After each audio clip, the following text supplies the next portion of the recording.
Bueno, amigos y amigas de la Pecera de Memorias, os dije que no iba a haber programas durante Navidad, al menos no en la pecera habitual, pero que sí vamos a tener algo de contenido, alguna sorpresilla, y qué mejor sorpresa que traer aquí a charlar con nosotros a un divulgador de referencia, tremendo. Posiblemente el único y mejor divulgador que hay sobre la Unión Europea. Tenemos aquí a Karim, del canal El Viejo Continente. Por cierto, espectacular nombre, ¿eh? Me gusta mucho el canal del Viejo Continente. Ha recibido un poco de hate, por algunas personas, ya lo sabes. Bueno, pero bueno, yo estoy contento. A mí me parece un nombre espectacular. Hombre, no te lo va a parecer. Bueno, para el que no lo sepa, le ayudé yo a decidirlo. Una lluvia de ideas y ahí salió por parte de él el nombre. Bueno, Karim, si quieres, antes de empezar a meternos en vereda, antes de escudriñar, exprimir todos los rincones de la Unión Europea, ¿qué te parece si nos cuentas un poco de dónde vienes, tu background, cómo acabaste en YouTube, cómo acabaste divulgando sobre la Unión Europea, que no es el típico tema que dices tú, ¿de qué hablo hoy? Ay, pues de la Unión Europea. Ya, no es lo habitual. Bueno, cuéntanos un poco. A ver, ¿de dónde empiezo? Bueno, a ver, yo soy de Murcia, pues se me escapa el acento en algún momento, porque ahora como he vuelto a vivir a Murcia, pues está volviendo poquito a poco ese deje. Tú vivías en Bruselas, además. Vivía en Bruselas, sí. Ahí pasé 6 años, pero estuve en Madrid 5 años. Ahí me moví, estudié Relaciones Internacionales en inglés, con la idea de, en algún momento, salir de España, pero no tenía muy claro a qué. O sea, yo me metí ahí porque mezclaba un poquito de economía, derecho, política, idiomas. Entonces, me molaba el cómputo, pero no quería escoger solo una rama. Por eso me metí ahí. Y después de eso, acabé muy frustrado con el tema de la UE. Tanto que dije, voy a ver si me salen unas prácticas en el Parlamento Europeo o en alguna institución de la UE para pillarlo un poquito más. Lo conseguí en el Parlamento Europeo y allí fue cuando me di cuenta de, hostia, qué bien me vendría un canal de YouTube sobre la UE y por qué yo no he tenido esto. Y ahí empecé. No sabía ni que había prácticas en la Unión Europea. Sí. O sea, hay programas para estudiantes. Un montón. Como siempre, las becas son muy desconocidas y las prácticas en las instituciones son desconocidas, pero si tú pones en Google prácticas Parlamento Europeo, Comisión Europea, incluso el TJU, el Tribunal de Justicia, también tienen. Vale, pues mira, para toda la gente que quiera dedicarse al mundo de las relaciones internacionales, específicamente de la Unión Europea, pues aquí tienes una manera de acabar por ahí, donde realmente se cuece el bacalao en Europa y en buena medida también afecta a todo el mundo, ¿no? Sí. Y aparte, a nivel profesional, a mí me parece el sitio perfecto, Bruselas, a nivel de política internacional me refiero, y sobre todo política europea. Porque al final, por mucho que tú aprendas de la teoría de los libros o con profesores que ya hayan vivido esa experiencia práctica en la euroburbuja, digamos, cuando tú vas a las instituciones y tienes allí, pues a lo mejor 5 meses, que es lo que suelen durar las prácticas, y hablas con funcionarios que han estado 10, 15, 30 años, ahí ganas muchos insights, ganas mucha realidad de cómo se curra, cómo se maneja todo el cotarro, digamos, como decías, y ahí aprendes muchísimo. Y también a seguir un poco metido en el ecosistema, entiendo. Sí, luego a nivel profesional, claro, ya meter cabeza ya te es muy fácil. Bueno, muy fácil no, pero te es mucho más sencillo, evidentemente, ver más oportunidades. Al final también lo malo que tienes es que es un mundo endogámico. Entonces hay muchas ofertas que cuando son de grupos políticos, por ejemplo, no las publican a los 4 vientos, sino que directamente, oye, te conozco, van a haber 5 aquí, métete, compite y a ver si te toca. Vale, pues mira, interesante cómo funcionan todos esos mundos. Bueno, vamos a hablar hoy de muchísimas cosas, muchísimas. Al final la Unión Europea pues toca todos los campos habidos y por haber del conocimiento, del progreso, de la ciencia, de la geopolítica, de todo. Pero me gustaría empezar, obviamente, ¿no?, por la historia un poco de la Unión Europea, ¿no? Bueno, primero, pregunta, igual la más personal que te voy a hacer, puedes no contestarla si no quieres, pero ¿tú qué sentimientos tienes hacia la Unión Europea? ¿Es una cosa que te gusta, que no te gusta? ¿Te parece un buen proyecto, un mal proyecto? ¿Qué opinas tú de eso? A ver, tiene mucha vertiente la respuesta y yo creo que siempre va a ser infinita la respuesta, pero por intentar esquematizarlo y luego, yo qué sé, vamos tirando de hilos. Pero ya te adelanto que incluso creo que con el paso del tiempo, porque ya me ha ocurrido, ya te lo cuento, pero he ido cambiando mi respuesta sobre esto. O sea, como estudiante tenía una visión de la Unión Europea, antes de ser estudiante, como adolescente, tenía una visión de la Unión Europea y ahora tengo otra, muy diferente. En algunos sentidos se ha mejorado, en otros se ha empeorado. Entonces, a nivel histórico, considero que es un muy buen proyecto porque de la nada, de hecho, de la absoluta miseria y destrucción que había, salió un proyecto que unía a los países que se habían enfrentado como top en principio nadie esperaba nada y surgió algo bastante guay. Ya luego podemos entrar a discutir si solo debería ser económico, si el tema del espacio Schengen habría que integrarlo, el tema de meter más países de los Balcanes occidentales, por ejemplo, es un problema, pero a nivel de lo que es la idea, es buena. Sobre todo a nivel actual, porque si no estaremos desperdigados en Europa y no competiríamos a nivel internacional. Ahora bien, a nivel interno, tiene muchas pegas, Yo lo que más me quejo, evidentemente, de lo que más me quejo es de la parte de comunicación. O sea, las instituciones, por muy buen trabajo que hagan, o muy mal trabajo, si no lo comunican, va a ser como si no existiera. Y al final lo que nos suele llegar siempre no es el buen trabajo, no son las buenas noticias, en general, no solo de la UE, son las malas. Entonces, si no hacen un buen trabajo de ir comunicando cómo funcionan, lo que están haciendo y allanar ese terreno, quitando lenguaje técnico, quitando las partes aburridas y contando lo más jugoso, pues al final a la población en general nos llega lo más negativo y nos da la sensación de que todo es un caos, de que no funciona y de que esto es un desperdicio. Bueno, al final también una parte de tu trabajo es ese, ¿no? El visibilizar cosas de la Unión Europea que por lo general no se ven. Sí, esa es la idea también. Sí que es verdad que hay como dos ramas en mi contenido que yo diferencio. Uno, análisis político, que es lo que tú y yo más podemos hacer de manera similar, digamos.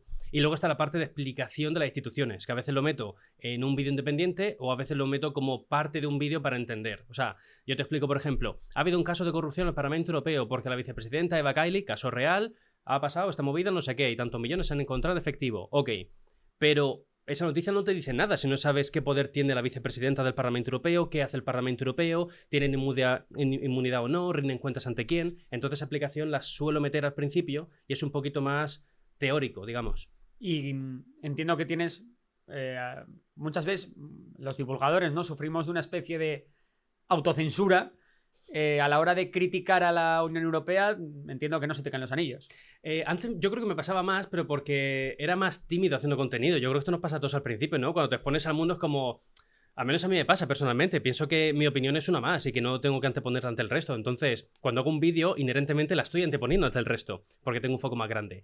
Entonces, antes me daba más vergüenza porque a lo mejor no tenía tantas tablas o considero que no estaba tan bien fundamentada mis opiniones, mis análisis incluso. Ahora ya no. Ahora sí me tengo que cagar en alguien, lo hago directamente sin problema. Sí, ahora no. Pero porque pienso que está bien fundamentado, si no, no lo haría. Vale. Y siempre de manera constructiva, ojo. ¿Y luego no temes encontrarte en los pasillos de alguna institución con alguien a quien hayas criticado? No, porque de hecho me siguen invitando. Entonces considero que está bien. Vale. De hecho, es que claro, aquí hay dos cosas. A ver, de cara al público... uno puede creer que la institución, que la Comisión Europea o el Parlamento Europeo quiere transmitir únicamente lo positivo, que están a tope con todo lo bueno y que quieren ocultar lo malo. Pero cuando hablas luego con los funcionarios, te das cuenta de que no es así, que mucha gente está igual de cabreada que tú y que la población en general con mucha movida que ocurren dentro, a nivel de corrupción, a nivel de exceso de burocracia. Entonces, como tengo esas dos visiones, sé que por mucho que critique una cosa, incluso dentro va a haber gente que diga... bien hecho porque nosotros no podemos hacerlo. Estas son frases que me han llegado a decir. Es decir, bien, apunta aquí porque nosotros como funcionarios no podemos y esto está pasando, o sea, es un secreto a voces. Y luego también que el Parlamento Europeo tiene muy pocas herramientas para llegar a mucha gente, porque al final nadie sigue, obviamente, pues las sesiones del Europarlamento, nadie se lee los boletines, nadie se lee los informes, entonces entiendo que hay pocas maneras para las instituciones europeas más allá de tu canal, ¿no? De llegar al gran público, de llegar a decenas o cientos de miles de personas. A ver, sí que yo creo que tiene muchas vías para ello. El problema son dos cosas. Lo primero, el hándicap de que son una institución y al final ver un logo no es lo mismo que ver una cara con nombre y apellidos o una persona individual que da más la sensación de libertad y de que te comenta libremente cosas. Y luego la otra cosa es que la propia estructura del Parlamento Europeo es que no es nada sexy, es decir, es muy diferente al Congreso de Diputados, no tienes un gobierno contra una oposición, por ende, aunque tú veas con la mayor de las motivaciones una sesión plenaria, no vas a entender por qué se están atacando grupos que luego votan de manera conjunta o por qué todos van a una y nadie critica a nadie. O sea, te pierde la sensación de que es un partido de fútbol, digamos. Y luego muchas veces que te puedes perder en que mucha gente se trae los temas nacionales al Europarlamento. Sí. Y de hecho el error es que muchas veces pensamos que desde allí se deciden cosas como aborto, tauromaquia, vamos a condenar el comunismo o el franquismo. Es como, no, es un debate. Es decir, es como si yo llego aquí ahora mismo y digo, desde esta mesa apoyamos X cosa. Muy bien, esta mesa ya está, pues se ha quedado en esto, fin. pero Ya. no ha cambiado nada. No hay ninguna nueva legislación ni normativa en la mesa. Entiendo. Bueno, luego nos meteremos con el tema de los retos de la Unión Europea, las cosas buenas, las cosas malas, todo este tema. Pero como dije, me interesa el repaso histórico. Un poco empecemos desde el principio de cómo surge la Unión Europea y sobre todo por qué y para qué.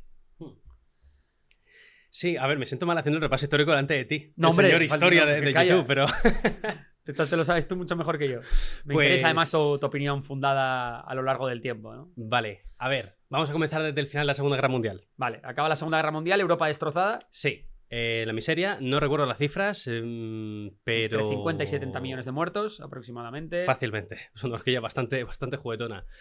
En la miseria, a nivel... Yo luego sé que he leído algunas historias personales para intentar entenderlo un poquito mejor. Y claro, es que, o sea, a nivel psicológico, tuvo que ser jodidamente duro. Primero, la comunicación no existe. O sea, a nivel de televisión, a nivel de algo a mano para comunicarte, tienes a familiares que a lo mejor han muerto o no lo sabes. Tienes a familias que se han enfrentado. Tienes a gente que es extranjera 100%, que no tienes manera de entender lo que están comunicando, que los percibes como enemigos porque es lo que te va llegando a nivel nacional. O sea, tienes poco acceso a Y lo que has información. vivido, porque Claro. al final, claro, no hablamos siempre de la Segunda Guerra Mundial, pero es que venimos de mucha gente viva todavía de la primera. Sí.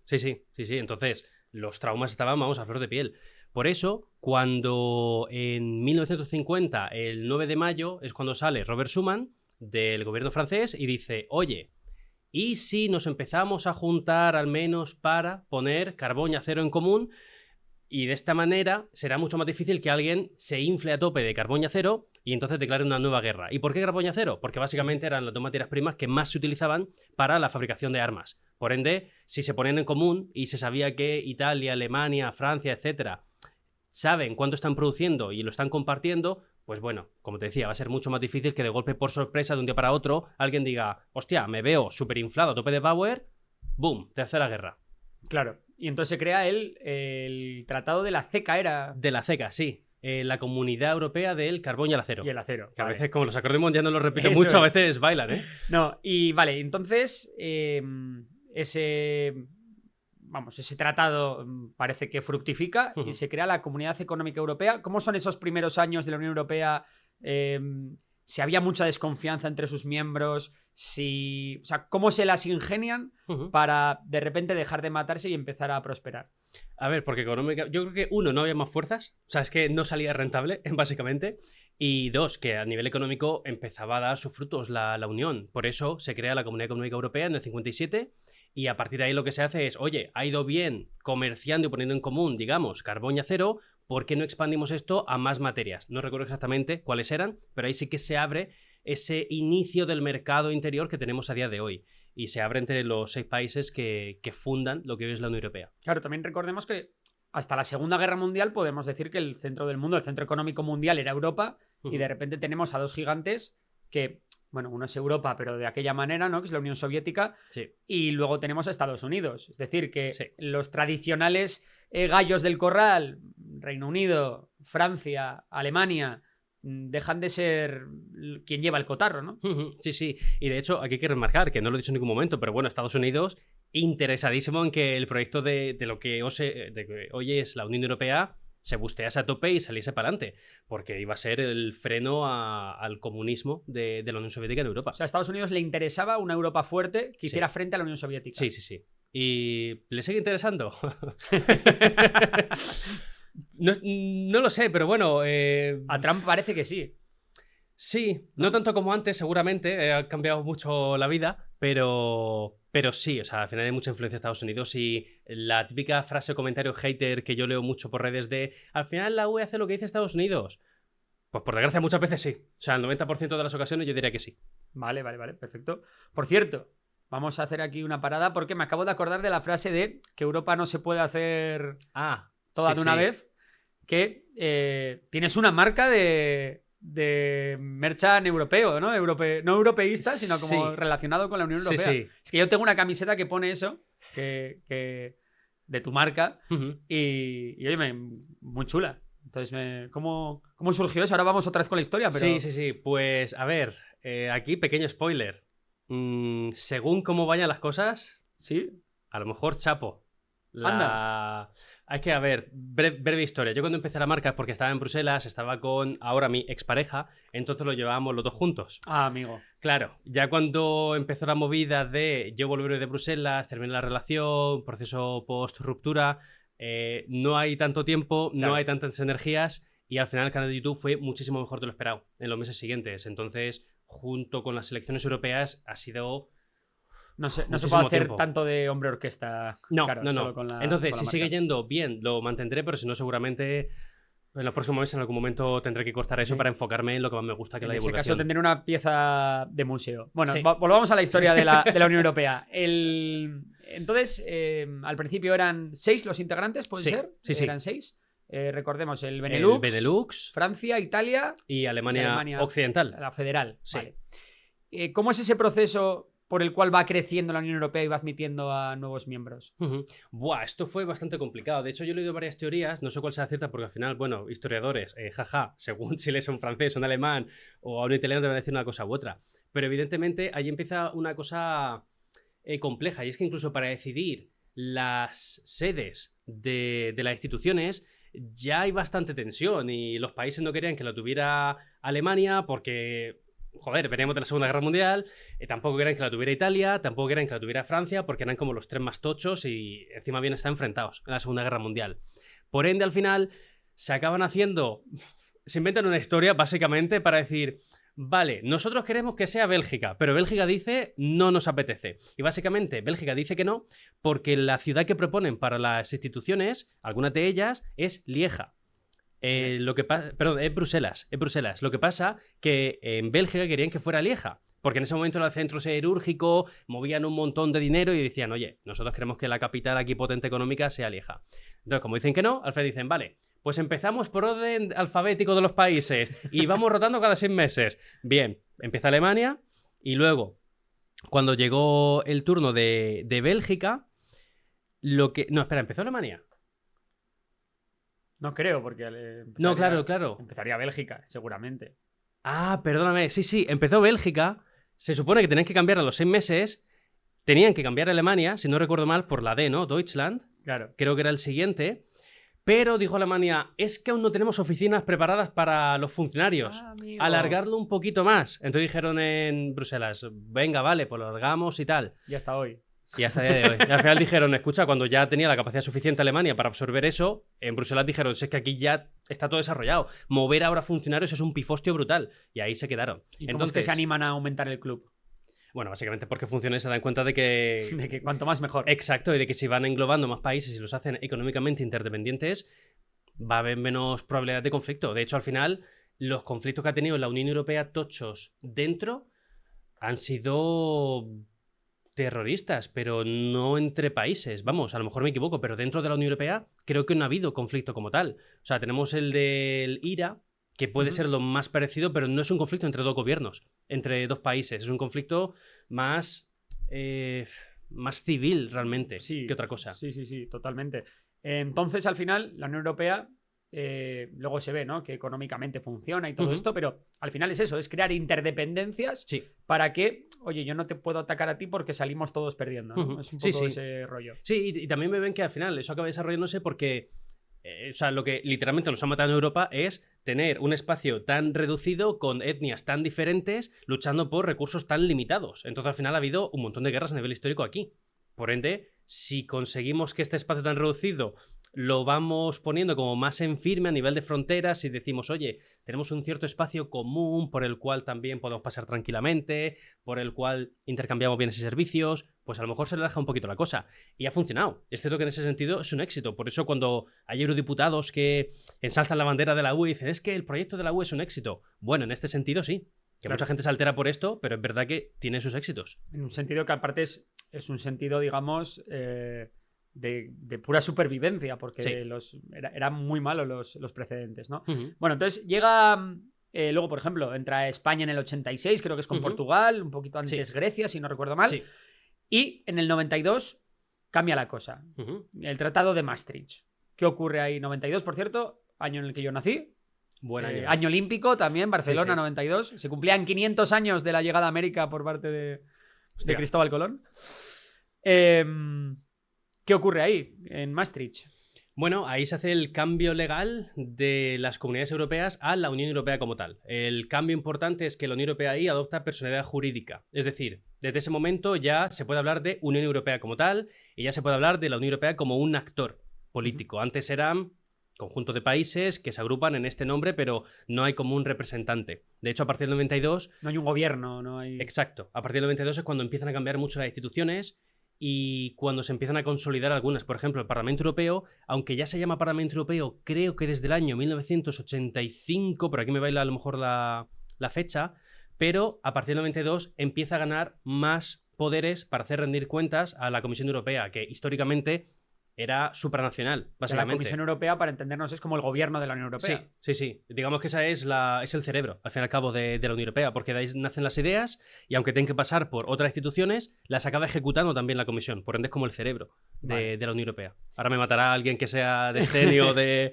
biología y me dirá, no, porque el cerebro, bueno, no lo entendemos. Perfecto, vale. Y vale, se crea la Unión Europea, ya tiene, pues eso, su personalidad jurídica propia, todo este tema, y se avanza hacia el tema de la unión monetaria. Uh-huh. ¿Cómo surge esa idea? ¿Para qué surge? En tu opinión, ¿ha sido una buena idea, una mala idea? ¿Cómo lo ves esto? Buah, pues yo en economía es de lo que más pez estoy, la verdad. Vale. Pero sí que es verdad que se hace para intentar seguir ese proceso de vamos a intentar unificar lo máximo posible. De hecho, bueno, la unión bancaria está todavía ahí en proceso y no se sabrá si llegará o no. Incluso estamos todavía con el tema de los Bizum, si se podrá hacer de cuentas internacionales, pero bueno, poquito a poco. Pero el euro llega para intentar dar más uniformidad al continente y hacer que tenga una moneda estable, básicamente. Porque es verdad que era una movida al decir, joder, vale que los trabajadores de España pueden ir a Francia, pero si tienen monedas diferentes, tienen idiomas diferentes, tienen regulaciones diferentes, al final realmente es que no sentimos que haya alguna unidad. Y luego también además entiendo que tiene mucho que ver el tema de hay libre circulación de bienes, Uh-huh. pero claro, yo si quiero vender, me lo invento, naranjas a Alemania desde España, ¿en qué les pago? ¿En qué hablamos? ¿Que en dólares? ¿Tiene algún sentido que entre países europeos comerciemos en dólares? Entiendo que viene por ahí. Yo me acuerdo, no sé si tú te acordarás, 2002, que es cuando entra en circulación el euro, la que se lió ese día, ¿verdad? Porque había toda la gente mayor que no se aclaraba, gente que no quería los euros, que quería las pesetas porque eran lo que conocía. Yo esto no lo quiero, tal. Y al final, como todo el mundo tuvo que aprender. Sí. A mí me jodió porque yo ya tenía 5 años. O sea, yo nací en el 95. Vale. Y justo a los 5 años, yo es cuando tengo el recuerdo de... No sé por qué, a lo mejor vivo engañado, pero yo tengo el recuerdo de que unas semanas antes del cambio de moneda, que yo no sabía que iba a pasar... perdón, no, yo tenía 7 años. 7, sí. Bueno, puede ser que yo con 7 años me aprendiese las monedas. ¿Tan tarde aprendí yo las monedas? Pues a lo mejor lo aprendí súper tarde las monedas. Ya ves que yo creo economía de pequeño he estado pez, entonces no me viene de ahora. Pero yo me había aprendido, por la que tenía el circulito y demás, ya la había situado todas, y a la semana me lo cambiaron. Y yo, no me jodas que llevo un mes esforzando, me preguntaron a mi madre día a día, ¿esta cuánto vale? ¿Esta no sé qué? ¿Esto lo otro? Y cuando me las aprendí, que me costó la vida, no sé el motivo, me las cambiaron. O sea que yo me lo percibí muy mal, como que el mundo se acababa. ¿Sigues calculando algo en pesetas? No, nunca lo he hecho. Nunca lo has llegado a hacer. Pues si solo me aprendí cuánto valía cada moneda yo y ya me las todavía cambiaron. la calculadora, o sea, no la hago ya, pero me dices una cantidad y te la calculo enseguida. Hostia, eso es muy de señor mayor, ¿eh? Sí, totalmente. Y te saco 3 años, o sea, 3 años, ¿no? Sí, yo del 92, tú del 95. Pero había muchos cambios. También en España... Sí, ha cambiado. Del 92 al 95 hubo saltos interesantes. Hubo saltos. Que, bueno, te iba a decir, otro tema. Tenemos ya instituciones, tenemos... algunos la misma moneda, porque eso también hay algunos países que no quieren el euro y que todavía no lo tienen. Sí. ¿Cómo está ese tema, todo esto? Bueno, algunos tienen... Bueno, algunos no. Creo que únicamente lo tiene Dinamarca. Creo que tiene el opt-out, no sé cómo es en español, pero bueno, la excepción, que no tiene por qué adoptar el euro en ningún momento, al igual que lo tenía el Reino Unido, por ejemplo, pero ya se fue, así que, ya no tiene por qué cumplir con nada. Pero el resto de países se supone que teóricamente deben trabajar y prosperar para acabar adoptando el euro como objetivo final. Bueno, deberían, pero no están obligados a ello. Bulgaria sí que quiere y se supone que este año o el que viene iba a pasar. Yo lo dudo, pero bueno. Luego hay muchos países como Chequia, no lo tiene todavía, Hungría tampoco, Polonia tampoco lo tiene, tampoco tiene la moneda. Sí. Son países grandes que yo tampoco, o sea, entiendo, ¿no? Que igual pues para favorecer sus exportaciones prefieren tener otra moneda para que entonces poder devaluarla y que sean más competitivos en el exterior y todo este rollo, pero no acabo de entender que se permita eso desde la propia Unión Europea, ¿no? Que hayan pasado 20 años, 22 años y que países que teóricamente están obligados a adoptar el euro sigan sin noticias de hacerlo. Pero es que esa es la cosa, que están teóricamente obligados. De hecho, ahí está cuando la gente dice hay que salirse para recuperar la soberanía. Pues sí, realmente podéis hacer prácticamente lo que os dé la gana dentro. O sea, realmente hay muchas cosas que son deberíamos trabajar hacia este objetivo. Pero una cosa es lo teórico y otra cosa es lo que hagas. Pero bueno. Es verdad que la crisis 2008, que ahora te iba a preguntar por ello. Bueno, iba a hacer una paradita antes. Pero en la crisis de 2008 es verdad que hubo un problema. Que es que Europa avanzaba a 2 velocidades. Sí. Una Europa del norte que funcionaba muy bien y crecía económicamente y una Europa del sur que no crecía o incluso decrecía y que lo estaba pasando muy mal a raíz de la crisis. Entonces, claro, el Banco Central Europeo, a la hora de llevar a cabo su política monetaria, tenía que decidir, ¿no? ¿Qué es más importante? ¿Que los del norte crezcan? ¿O que los del norte, mejor dicho, no tengan una gran inflación? ¿O que los del sur crezcan económicamente? Entonces, claro, yo ahí entiendo que cuando ocurren esas cosas, ¿no? Hay intereses contrapuestos. Entiendo que pueda haber países que digan, ostras, es que si me pasa a mí yo quiero tener el control de mi moneda, quiero saber si retirar, subir los tipos de interés, no subirlos.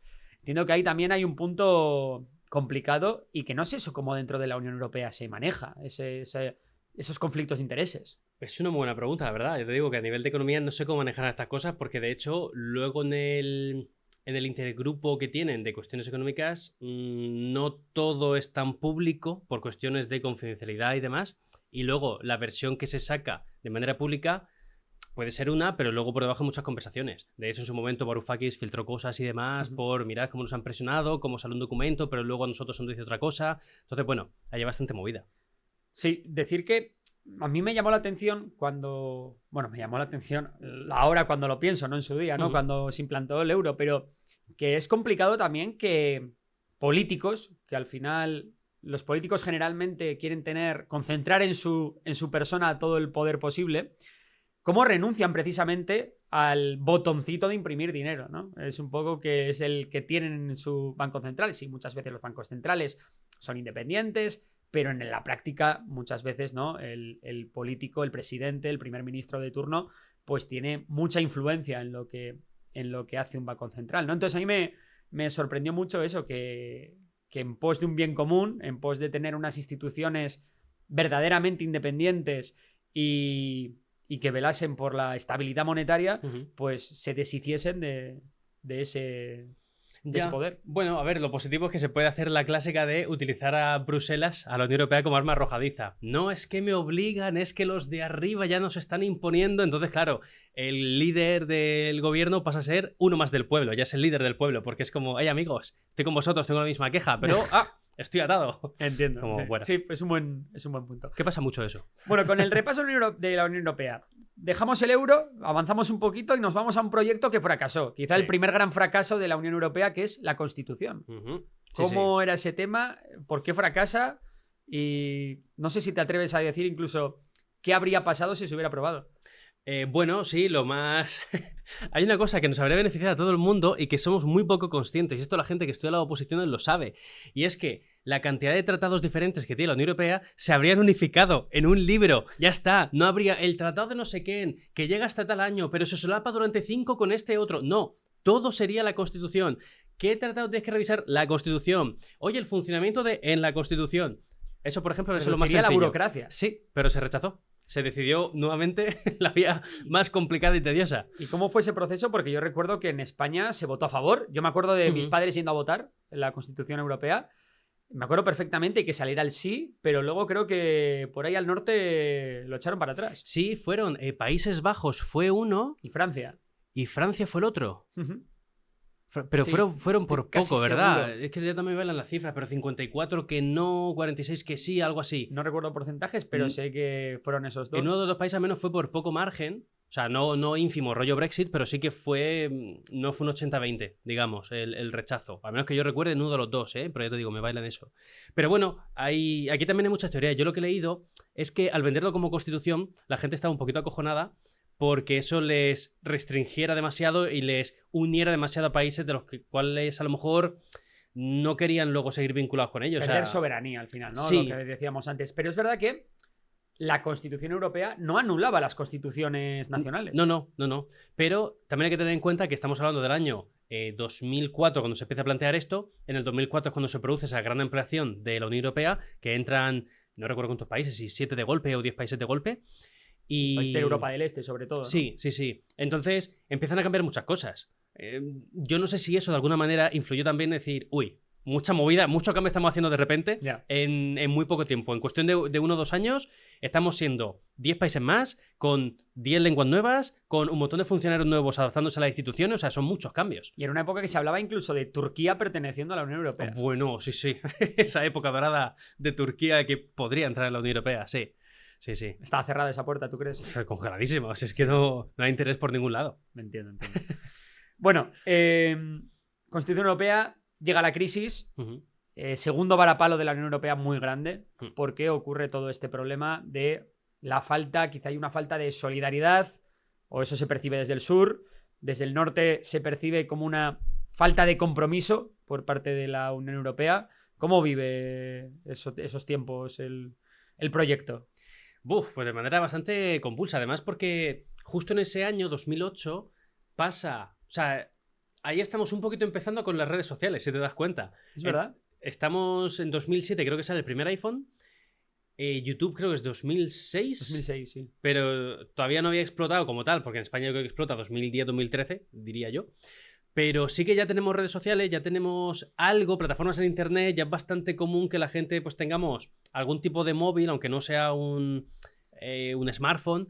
Es mucho más común tener ordenadores. Entonces, yo creo que hay una oportunidad muy buena para hacer pedagogía y empezar a explicar a la gente lo que está pasando, pero claro, era la primera vez. Eso sería pedirle demasiado a las instituciones de la UE. Y también que muchas veces yo creo que se peca de no querer explicar todo, por si acaso hubiera mucha gente que supiera cómo pinchar la euroburbuja. Pero bueno. Quienes aprenden ahí a usar muy bien las redes sociales son los movimientos ciudadanos del tipo 15M. Bueno, el 15M lidera un poco, ¿no? Y antes incluso que los manifestantes griegos. Y generalmente se señala una culpable de todos los males de la Unión Europea, que es Angela Merkel. Sí. Como Angela Merkel maneja Europa, Angela Merkel, por tanto, es quien está poniendo la soga en el cuello de los Sí. pigs, ¿no? Sí. Yo creo sobre todo por declaraciones. O sea, al final lo que llegara mucho eran declaraciones. O en su momento de Christine Lagarde también llegaron declaraciones, aunque no estaba todavía en el Banco Central Europeo, pero bueno, ya del FMI tenía sus perlitas. Luego Merkel también se vio como la cara de la austeridad. Y era un poco a los del sur, os jodéis, es lo que hay. Básicamente el mensaje que llegaba era ese, y el mensaje que también algunos partidos que empezaban, más movimientos sociales que partidos realmente empezaban a mover, era ese tipo de comentarios. Y también desde la Comisión Europea llegaban mensajes duros contra Grecia, sobre todo, que al final fue ese momento del Brexit y de confusión de si iba a salir o no del euro. Pero bueno, ahí es que, por ejemplo, fíjate, en Grecia se podía haber explicado muy bien a la población lo que pasaba y tampoco se hizo. O sea, por parte de Syriza. En su momento, en mi opinión, sí Syriza, que... que es el partido que salió a raíz de ese movimiento popular de izquierdas. Efectivamente. Sí. El Podemos Podemos griego que se decía en sí. su momento.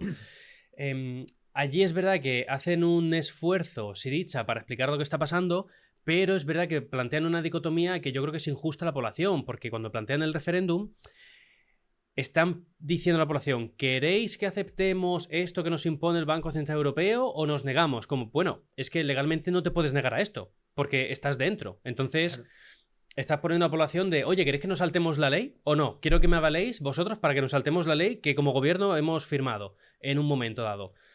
aunque no hayan sido directamente ellos, pero Grecia entra en la UE, entonces está asumiendo una serie de cosas. Entonces, bueno, de nuevo también, pues, incluso por los movimientos más contestatarios, creo que no se aprovechó del todo bien para explicar lo que pasaba. Y estuvieron las políticas de austeridad, pero realmente cuando la crisis, bueno, se da carpetazo a la crisis, realmente es cuando Mario Draghi, que de aquella es, si no recuerdo mal, presidente del Banco Central Europeo, dice que el Banco Central Europeo hará lo que sea necesario para salvar whatever it takes, para salvar a la Unión Europea y a los países de la Unión, y eso pues da como seguridad a los mercados, porque en el fondo lo que está diciendo es vamos a comprar deuda de los países en apuros, ¿no? ¿Cómo crees? ¿Qué crees que fue lo que le hizo al Banco Central Europeo cambiar el chip y dejar de apretar las tuercas y abrir un poco el grifo? Buah, eso es una buena pregunta, porque claro, te puedo hablar a nivel de comunicaciones, sensaciones, pero supongo que será por términos económicos los que les empujaran a ellos a cambiar la mentalidad.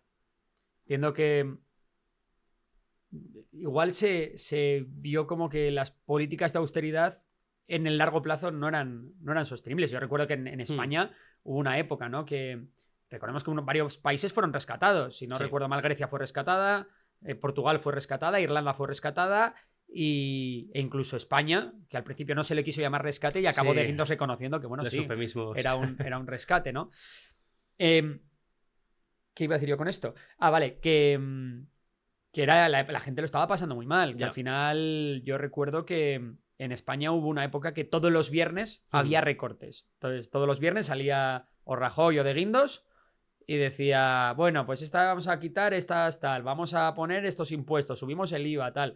Era una época dura de la que yo creo que la Unión Europea estuvo a punto de... Ahí, de hecho, ahí salen los movimientos euroescépticos, ¿no? Sí, porque de hecho ahí comienzan y cuando ya empiezan a tener algo de fuerzas en 2014 más o menos, las elecciones europeas. Ahí coincide, de hecho, bueno, Podemos más o menos nace por esa fecha, justo. Syriza nace por esa fecha, y tendría que pensar el resto de partidos euroescépticos más del norte, que no los tuvo tanto. Algunos es que llevan más tiempo, pero se han endurecido más en la última década, concretamente en la UE. Pero a partir de ahí comienza una semilla que sigue brotando a día de hoy. Porque al principio el movimiento euroescéptico era un movimiento más antisistema, de izquierdas, pero se ha ido escorando a la más extrema derecha, ¿no? Como una especie de defensa de la soberanía nacional, lo que hablábamos antes. Sí, de la identidad también. O sea, al final pasa una cosa y es cuando hay crisis económica tienden a crecer un poquito más el euroescepticismo de izquierdas, y cuando hay una crisis más migratoria o de identidad nacional, como se quiera ver, crece más el euroescepticismo de derechas. Y ahora mismo estamos evidentemente en esto último y no en lo primero. A pesar de que lo primero también sea importante porque la vivienda, tal como está la situación, pero bueno, como hay mucha más presión ahora mismo con la cuestión de la identidad nacional, con el tema de la demografía que se está reduciendo. Sí, pero no es una situación límite como la que era hace 10 años. Claro, efectivamente. Entonces, se ha equilibrado la balanza hacia el otro lado. De hecho, es que ahora mismo yo tengo una cosa que...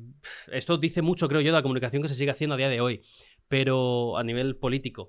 Pero cuando yo hablo de derecha radical, de extrema derecha o de ultraderecha, que sería la etiqueta que engloba esas dos ramas de la derecha más radical, hay mucha gente que dice, ¿y por qué no habláis de la extrema derecha en la Unión Europea? Es como, ¿pero dónde está? Si es que no tiene apenas representación. Sé que es el grupo más pequeño del Parlamento Europeo, otra vez. Es decir, va decreciendo, está desapareciendo. No hay apenas, creo que solo extrema izquierda, ¿quieres decir? Sí. Ah, vale, sí, has dicho extrema derecha. Ah, perdón, extrema izquierda. Se me ha ido del uso.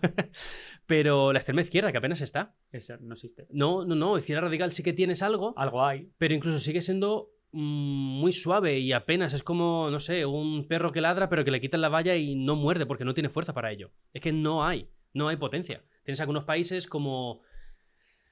Es que ni en España ya tienen tanta fuerza, realmente. En España tienen tanta fuerza, porque Podemos sería el partido que más a lo mejor entraría en esa etiqueta de izquierda radical, más contestataria, pero ha pegado un bajonazo. Sumar es más tranquilo, además. Sí, y se asemeja un poquito más a lo mejor a los verdes a la hora de hacer política europea. Totalmente. Syriza también bajó un montón. Portugal también han bajado un montón. Es que... Está en horas bajas. Sí, en Francia es verdad que tienes el NFP, el nuevo Frente Popular de Izquierdas, con la Francia Insumisa liderando, pero de nuevo... Es una super coalición en la que también está el centro izquierda. Sí, pero ¿están gobernando? ¿Pueden ganar la presidencia del país? Pues parece que no. No tiene pinta. Entonces, como sí, ganarán muchos votos, pero poco cambia. Vale. Bueno, y en este repaso nos queda un episodio clave, que Uy, antes a ver. hablaste de él, que es el Brexit. Bueno, la primera vez bueno. que un país de la Unión Europea ¿Cuánto decide tiempo nos salir. queda? Nos ¿Cuánto queda... tiempo tenemos? Bueno, ¿qué me puedes contar el Brexit? Sobre todo, ¿cómo se gesta? A mí es lo que más me interesa. Luego el resultado ya todo lo hemos visto, que ha sido un poco decepcionante para los propios seguidores del Brexit. Pero, ¿cómo empieza ese run-run? ¿Cómo se convoca? O sea, ¿qué me puedes contar de eso? Buah. Creo que hicimos tú y yo una colaboración sobre el Brexit cuando Sí. fue. Es verdad. Ahí es nos verdad. conocimos. Sí, un vídeo de la historia, de cómo había llegado a ese punto. Sí. Es verdad, pues tendría que repasarme el vídeo, pero voy a empezar con una cosa, y es que esto le jodió mucho a los más pro-Brexit, y no es por hacerle daño, pero es por decir, por favor, caeros ya del burro. El propio Nigel Farage, después de no me acuerdo cuántos años, salió y dijo tal cual, el Brexit ha sido un fracaso. Que yo, de hecho, hice un vídeo corto sobre ello, en plan de, oye, con esto ya está, ¿no? Quiero decir, uno de los promotores del Brexit está afirmando públicamente, no le han filtrado nada, no le han sacado de contexto, literalmente ha dicho, el Brexit, tal y como se ha llevado a cabo, ha sido un fracaso. Fin, corta. O sea, yo creo que ese es el titular, y a partir de ahí hablamos de cómo empieza y de cómo ¿Cuáles llega eran hasta los ahora. objetivos del Brexit? O sea, ¿por qué hay una masa tan grande en Reino Unido que decide votar a favor de salir de la Unión Europea? ¿Qué les prometen? Libertad, soberanía, volver a ser el imperio que siempre fueron en su momento y recuperar como el orgullo británico. Y menos inmigración, creo que también hubo una parte de Sí, eso, ¿no? paradójicamente ahora tienen más, pero bueno, es que ha salido todo mal, ha salido todo mal. O sea, a lo mejor en un tiempo dice, oye, pues se han estabilizado y ahora están bien, ok, pero si vemos lo que es el paso del tiempo, se distanciaron mucho, salieron de muchos programas de la UE, dejaron de contribuir al presupuesto de la Unión Europea, pero poco a poco están volviendo a colaborar en programas de investigación, en programas de educación. O sea, tenemos que un Reino Unido volviendo sí, lo que pasa a que colaborar con la Unión Europea. Desde fuera, claro. Sí, pero es en programas más desconocidos, más pequeños. O sea, no es que vuelva a ser un club que está sentado en la mesa, pero al igual que Noruega, no está en la Unión Europea, pero tiene muchos programas con la Unión Europea, o Islandia, o Liechtenstein, son estos casos. Lo que pasa es que ahora Reino Unido se ve un poco con recelo, porque es el díscolo que te has ido. Sí. Eres el... O sea, has puesto en entredicho el propio sentido de la Unión Europea. Sí. Por eso cuando me preguntan, ¿volverá a entrar el Reino Unido en la Unión Europea? Yo creo que eso es como una brida. O sea, en el momento que ya la has puesto aquí, ya es que para atrás no tira. O sea, o la cortas o la brida ahí se queda. Yo creo que no va a volver. Porque si volviese, es que la Unión Europea ahí tendría la sartén por el mango. Y diría, vale, cuando tú estabas aquí dentro, te hicimos la excepción de que nunca tendrías que adoptar el euro ni entrar en Schengen. Una de las dos cosas va a cambiar. No van a aceptar el euro, seguramente nunca, entonces tendrán que entrar en Schengen. Pondrían matices, pondrían un montón de barreras, pero bueno, aún así sería una movida. Porque, claro, Irlanda no está en Schengen. Claro. Si el Reino Unido entrase en Schengen, les están jodiendo la vida a los irlandeses y británicos que tienen una fluidez bilateral muy rápida. Claro, o sea, de hecho, Irlanda lo que hace es, cuando es el Brexit, renuncia al Schengen básicamente por mantener esa libre circulación con Reino Unido, ¿no? Sí. Entonces, si volvieran, es bastante follón. Y es que se vería como que los británicos tienen que bajarse los pantalones y es muy raro que un gobierno británico vaya a hacer eso y al día siguiente no le estén quemando la casa. O sea, y habría que someterla a referéndum, habría que hacer todo esto otra vez. Bueno, espero que sea un buen referéndum esta vez. Ya. Y que no valga el 0,001% para considerar... Eso es muy fuerte, ¿eh? Porque estuvo ahí, además. Ya, es que me parece acojonante que se hiciera así. O sea, para empezar, que no era vinculante en ningún momento. Ojo, no era vinculante. Porque no era vinculante. No era vinculante, no. Allí los analistas británicos lo dijeron. En ningún momento esto es vinculante, pero siempre los referéndums que hemos hecho los hemos tomado como vinculantes. O sea, que a nivel legal podrían haber dicho... Ah, bueno, vale, muy bien. Esto ha sido... 50%. Para saber la opinión. Ya vale. está. Jaja. Pero no, dijeron, no, se va a tener en cuenta y tal. Pero a nivel legal no estaban obligados a cumplir con ello. Lo que pasa es que le habrías dado muchos argumentos a los euroescépticos que no habrían vivido lo que ha sido ser de la Unión Europea y estarían todavía dando la matraca con qué mal es la Unión Europea, qué bien nos va a ir solos. Buah, es que imagínate que el Reino Unido hubiera seguido dentro, con todo lo que hemos tenido de crisis migratoria, del tema de la pandemia, el tema de Ucrania-Rusia.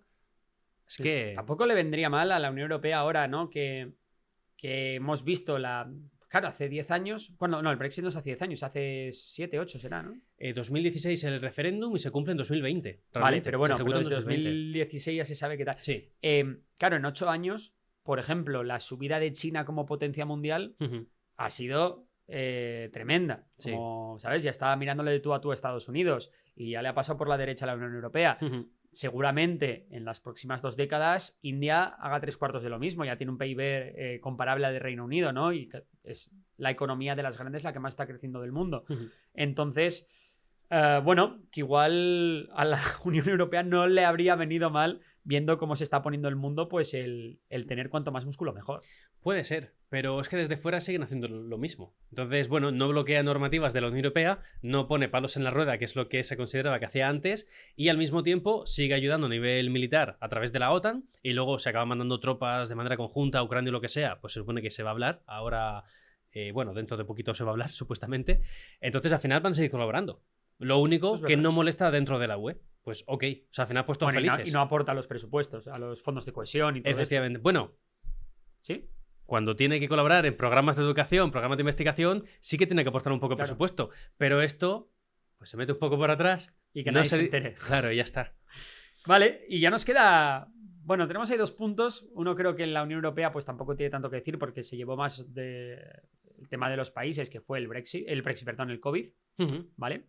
Pero luego sí que tenemos otro evento que golpea en la línea flotación de la Unión Europea, que es la guerra de Ucrania. Buah. La guerra de Ucrania, que ve como una parte de Europa que se había hipotecado energéticamente con Rusia, tal cual, de repente ve que tiene un problema. Y a mí ahí es donde yo digo, me sorprendió mucho la Unión Europea con la agilidad con la que se movió, porque al final pon de acuerdo a 21 países y en cuestión de días sacaron un paquete de sanciones, una respuesta contundente. Sí, sí, sí, de hecho fue histórico. O sea, nunca la Unión Europea se había puesto tan de acuerdo tan rápidamente para tomar una acción que nunca habían tomado antes. O sea, es como 3 cosas que ocurre al mismo tiempo por primera vez en la historia. Y al final le defienden a Ucrania. Yo aquí estoy un poquito cabreado, tengo que remarcar, porque, de nuevo, comunicación política. Lo entiendo, pero me cabrea. Y es... No, tenemos que defender a Ucrania por defender la democracia, los valores europeos y... Ok, pero no hablemos de Azerbaiyán y Armenia, no hablemos de Medio Oriente, no hablemos de África, no vaya a ser que se nos caiga el discurso. Entonces, como, bueno, ojo, que luego hay partidos y eurodiputados individuales que son conscientes de esto y lo remarcan. Bueno, y la propia Unión Europea, por ejemplo, en Mali tenía una misión militar. O sea, que bueno, que sí que se ha metido, pero es verdad también que la Unión Europea no tiene recursos infinitos para atender a todos los frentes del mundo.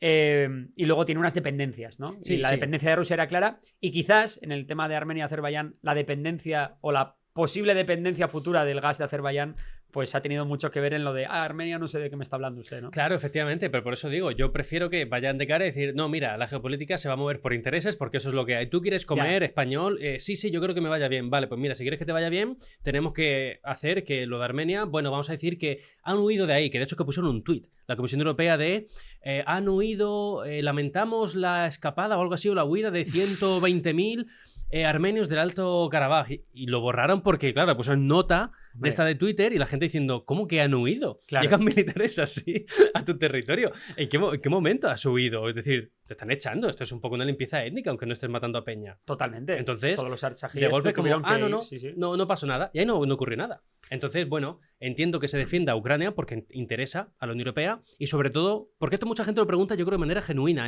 pero ¿por qué a la Unión Europea le interesa?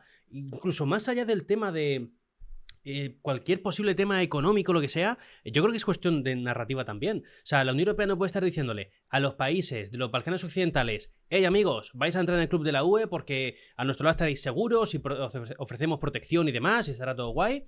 Y al mismo tiempo, la primera de cambio que Rusia ataca a gran escala a Ucrania, no, nosotros no sabemos nada de esto, porque nos movemos más por intereses que por tener cohesionado nuestro territorio, lo que consideramos Europa, digamos, como continente. Entonces, claro, la UE ahí dice, hostia, no, tenemos que... Esta vez sí. Exacto, tenemos que luchar por esta narrativa porque si no el proceso de ampliación se nos cae ya mismo. O sea, no tendría sentido. Ningún país diría, pues ¿para qué quiero entrar entonces en la UE? Me uno a Rusia, así me aseguro que no me ataque, voy bien y ya está. Y nunca me uno a la UE. Y es entonces cuando yo detecto un poco que las instituciones europeas ganan peso internacional, ¿no? Ya no se habla de Scholz como líder de Europa, se habla de von der Leyen. Sí, es que es verdad, esto se ha remarcado mucho, que von der Leyen ha llevado a cabo, bueno, ahora ya, segunda Comisión Europea de von der Leyen, creo que es la primera en la historia, no, la segunda que repite, creo que es la segunda que repite.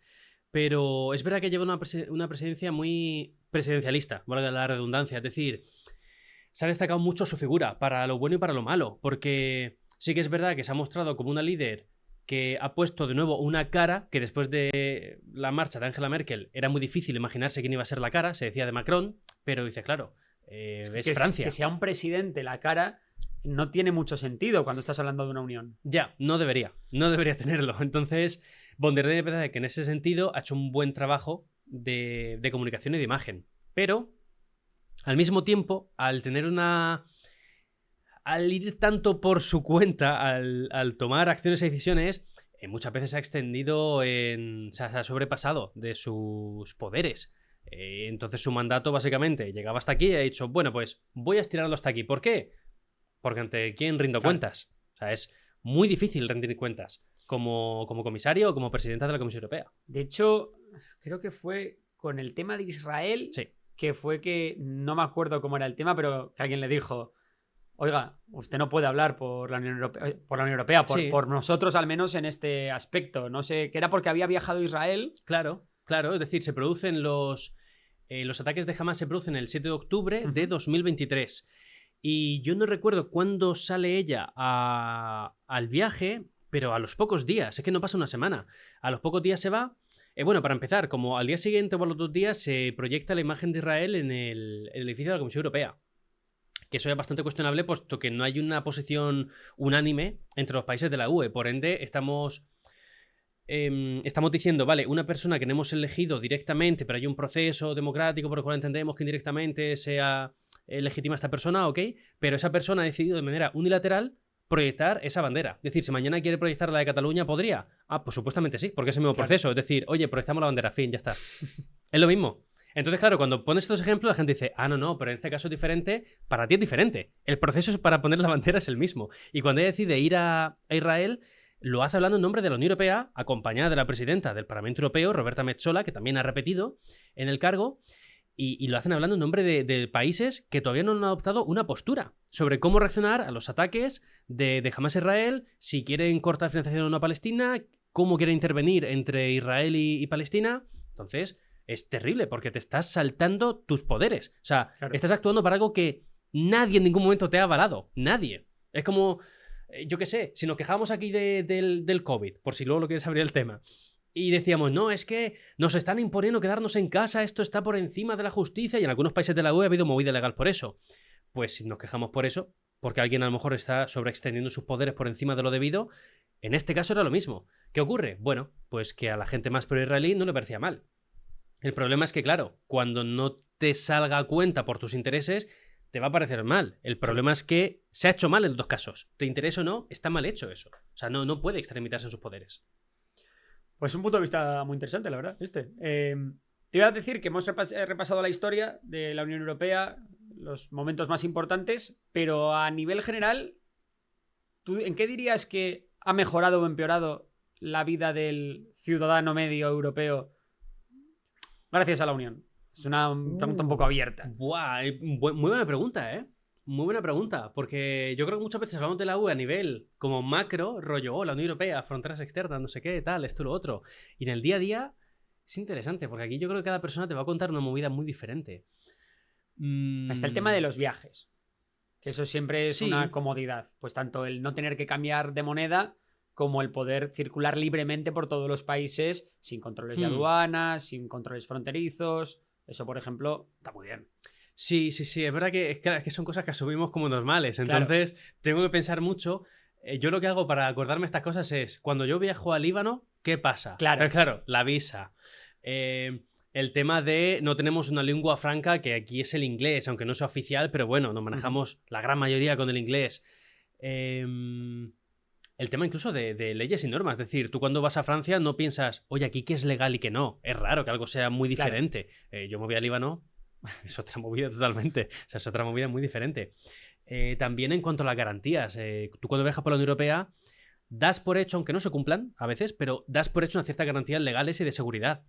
Yo cuando voy a Líbano, por ejemplo, anécdota curiosa y real, cuando llego allí, yo soy mitad, bueno, para la gente que no lo sepa, mitad libanés, mitad murciano, mi padre es de Líbano. Yo nací, me crié en Murcia y todo. Pero en Líbano, si tu padre O sea, si tú eres de padre libanés, te consideran libanés. Da Vale. igual que tengas el pasaporte español y viajes con pasaporte español, da igual. Entonces, yo llegué allí con mi madre, primer viaje que hacíamos los dos solos sin mi padre, y en el aeropuerto, pues un militar con su AK-47 en la otra silla, y llego, todo esto en árabe. Hola, tal, aquí está la visa. ¿Hablas árabe? Sí, Ah, qué bueno. me defiendo. Vale. Me defiendo. Cuando estoy allí un par de días, vuelve a salir como el nativo, poco a poco, pero Vale. estamos allí, le introduzco, tal, mira, la visa, vengo con mi madre, tal, no sé qué, yo súper feliz, no, porque me meto de España y me dice, vale. Y me corta y yo, uy, vaya, qué recibimiento más, más cortante. Y me dice, ¿y tú eres libanés, no? Y yo, bueno, mira, es una historia muy, muy curiosa porque mi padre sí que es de aquí, pero mi madre es de España, tal. Y me dice, entonces eres libanés, ¿no? Sí. Claro, yo me quedé así y digo, hostias, que no está de jajas. Ya, ya. Sí. Claro, mi madre me dijo, responde que sí, Claro. porque estamos en el No la aeropuerto, líes. estamos incomunicados, no sabemos qué puede pasar. Y yo, Claro. vale, sí, para adelante. Esto, yo me voy a Alemania, ya me jodería que pasara. O sea, puede pasar Ya. de nuevo, que alguien que te incomuniquen, que ha habido movidas incluso con diplomáticos en la UE, muy tochas, pero das por hecho que no va a pasar, que Claro. tienen más garantías. Vale. Luego, yo qué sé, se me ocurren cosas así del día a día. El roaming, ¿no? El roaming siempre al final Sí, es sí. Unión Europea, Reino Unido, Estados Unidos, ¿no? Sí. Un poco ese tipo de cosas que, bueno, que dices tú, vale, no está tan mal para algunas cosas. Vale. Tema Unión Europea, retos, amenazas. ¿Cuáles tú crees ahora mismo los principales frentes que tiene abierto la Unión Europea? Tiene abiertos. Están, yo creo, interconectados, al menos los que tengo en mente. El primero, evidentemente, llega Donald Trump el 20 de enero a la presidencia de Estados Unidos. Y eso va a ser. Hemos topado. Claro, eso va a ser un punto de inflexión. ¿En qué sentido? Pues no sé, según dicte él, eso es lo bueno y lo malo, que ahí la Unión Europea da igual lo que haga, entre comillas, porque lo que quiere hacer Trump se va a hacer. Si quiere imponer aranceles y empieza otra especie de guerra comercial, empezará. Y en ese caso, pues a ver si la Unión Europea tiene como Mercosur, como objetivo para cerrarlo y que entre en vigor a finales de 2025 como pronto. Mercosur, que es una unión un poco al estilo Unión Europea, no tan integrada, de países latinoamericanos, bueno, Sí. de América del Sur, ¿no? Sí, Más bien. puramente económica, realmente es la Sí. unión, es un mercado común que tienen. Entonces, bueno, eso sería una buena vía, una alternativa, digamos. Hay polémica con lo de Mercosur, ¿no? Sí, hay polémica. Por el tema de la agricultura. Sí, pero yo que tengo mis dudas. Bueno, ¿quieres que abramos este tema o...? Bueno, si quieres, luego volvemos con los retos, pero Vale. ¿cómo está? Es que me parece un tema muy interesante y que es que yo creo que 2025 uno de los retos va a ser Mercosur. Va a ser que la Comisión Europea consiga convencer a los países para que firmen y ratifiquen el acuerdo, porque por parte de los países latinoamericanos va a suceder. O sea, no necesitan unanimidad para empezar. Es decir, si Paraguay y Uruguay son los únicos que votan a favor de Mercosur el año que viene por lo que sea, y el resto de la UE vota que sí, ¿se bloquea el acuerdo porque no han votado Brasil, Argentina, Bolivia? No pasa nada. Para Uruguay y Paraguay entra en vigor Mercosur, Vale. y para el resto todavía no. ¿Vale? Allí funciona así. En la UE no. En la UE sí Francia, que es el que más en contra está del Mercosur, dice no voto esto ni de coña, no lo ratifico, no entra en vigor para toda la Unión Europea ni para Mercosur, evidentemente. O sea, el acuerdo no entra en vigor.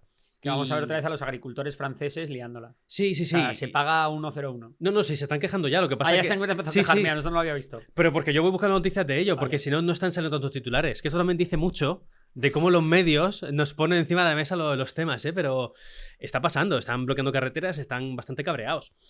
Con razón, en parte. A ver, el problema, el miedo que tienen es que al final Mercosur lo que va a hacer es que va a facilitar que productos latinoamericanos, sobre todo, especifican carne de vacuno, por ejemplo, va a venir a la Unión Europea con más facilidad. Por ende dicen, es que allí los derechos laborales son más bajos, es que los costes de producción son más bajos, es que no tienen que cumplir con tantas normativas agroalimentarias como las nuestras, por ende es una competencia desleal. Vale, esto toma nota la Comisión Europea y en la última versión del acuerdo, que ahora está intentando vender von der Leyen y compañía a los países, hay salvaguardias para esto. Pone que los derechos laborales tienen que ser los de la OIT, la Organización Internacional del Trabajo, es decir, ese es el mínimo, que las normas agroalimentarias tienen que ser las de la UE y que se tiene que cumplir con los acuerdos de París para que no haya una deforestación masiva, para que puedan producir como cabrones allí, básicamente. Y aparte, esto fue filtrado por un funcionario de Euronews, pero dijo, para también asegurarnos que aunque todo esto se cumpla, tú imagínate que empiezan a producir en masa y que llega aquí un montón de producto. Dice, para asegurarnos, vamos a fijar que, me lo invento, de carne de vacuno solo pueden llegar X decenas O sea, de cuotas, toneladas. básicamente, Exacto. sí. ¿Por qué? Porque representa el 1% del mercado de la UE en cuanto a producción total de carne vacuno. Perfectamente asumible. Y aunque todo eso fallase, es que la Unión Europea ha puesto como un fondo, creo que era de 1.000 millones de euros, para dar ayudas a los agricultores en caso de que salgan perjudicados. Vale. Entonces yo diría que en principio hay bastantes salvaguardias para que no ocurra. El problema en Francia es que van a seguir cabreados los agricultores y si Macron cede, sabe que ha perdido la presidencia ya en 2025 y no en 2027, porque los agricultores van a votar en masa, más aún, a Marine Le Pen Más aún te iba a decir, porque y Agrupación Nacional. al final Marine Le Pen de donde, bueno, su mayor caladero de votos es las zonas rurales de Francia. Sí, sí, sí. Y al final gente también muy euroescéptica. Claro, que entiendo que los retos de la Unión Sí. Europea y tal van por ahí, ¿no? Claro, uno es Mercosur, uno Vale. es cerrarlo. ¿Por qué? Porque viene con interdependencia, en mi opinión, relacionado con lo de Donald Trump. Cuando llegue, pues a ver cómo lidia la UE en este caso con Trump. De hecho, la Comisión Europea preparó un task force que se llama como un equipo de trabajo para, supuestamente, estar mejor preparados ahora a la llegada de Trump y que no les pilla pie cambiado. ¿Lo harán? Veremos. Bueno, yo tengo mis dudas, pero No sé si llega un poco tarde igual. ya, a ver, seguro que lleva tiempo trabajando esto, pero, Sí. pero bueno, veremos. A mí me recuerda un poco a lo de la política de seguridad europea, que claro, si Estados Unidos hipotéticamente se retirase de la OTAN, en cambiar, en volver a adecuar los ejércitos europeos a que sean interoperables entre ellos, de pasar de todo eso a doctrinas conjuntas, a entrenamientos conjuntos, hacer quizás un mando de conjunto de las fuerzas de seguridad o las fuerzas militares europeas, son años. Sí. Sí, La sí. industria militar, para que no produzcan todos lo mismo, tengamos 50 tanques diferentes, sino que haya 2 y que entonces la de Polonia se enfoque en la artillería y la de no sé. Sí. Son muchos años. Sí, sí. De hecho, ese va a ser otro de los retos 100%. Porque si Trump llega y quiere poner fin rápidamente al conflicto entre Rusia y Ucrania, con la movida que sea, pero al final se cumple lo que se le está diciendo en principio de europeos, tanto de la OTAN como de la UE, os vais a tener que encargar y enviar vuestras propias tropas para asegurar esa zona desmilitarizada, nueva frontera, lo que demonios sea al final, pues se van a tener que poner de acuerdo con eso y van a tener que movilizarse de una manera que hasta ahora no lo han hecho nunca. Entonces, claro, la idea no es solo invertir más en defensa, que tiene toda la pinta que va a ocurrir, sino lo que decías tú, evitar esas duplicidades y que sea eficiente el sistema, que ese es el mayor problema que tiene ahora la UE en tema de defensa. Pues otro de los retos de este 2025. Claro. Entonces tenemos defensa, Trump, Mercosur, bueno, Rusia-Ucrania. Rusia-Ucrania, obviamente. A ver qué pasa por ahí. Y luego, la independencia energética. sí, es un tema ahí. y que está vinculado tanto con Rusia, claro, como con Turquía. Como con Turquía. Cuéntame un poco de eso. Yo no sé. Bueno, nadie lo sabe, ¿no? ¿Qué va a pasar en Siria? Y uno de los miedos que tiene la ultraderecha, sobre todo en la Unión Europea, por temas de movilización, de comunicación y tal, es si volverá a haber una crisis migratoria en Siria en caso de que haya una segunda guerra o en caso de que siga en estado el país y esté peor. Entonces vuelve a haber un montón de flujos por rutas que se vieron en 2015-2016. Entonces Turquía vuelve a tener la misma posición en la cual ya le estamos pagando una millonada para que actúe de freno y tenga aún más poder político para encima ahora tener posible gasoconductos nuevos que puedan pasar, menos poder de Rusia para negociar con la Unión Europea cualquier movida energética, que en principio va a ir a menos, porque la UE ha dicho que para 2025, bueno, von der Leyen, que quería reducir más aún la dependencia con Rusia, que ya es muy baja, pero bueno, querían hacerlo más bajo aún.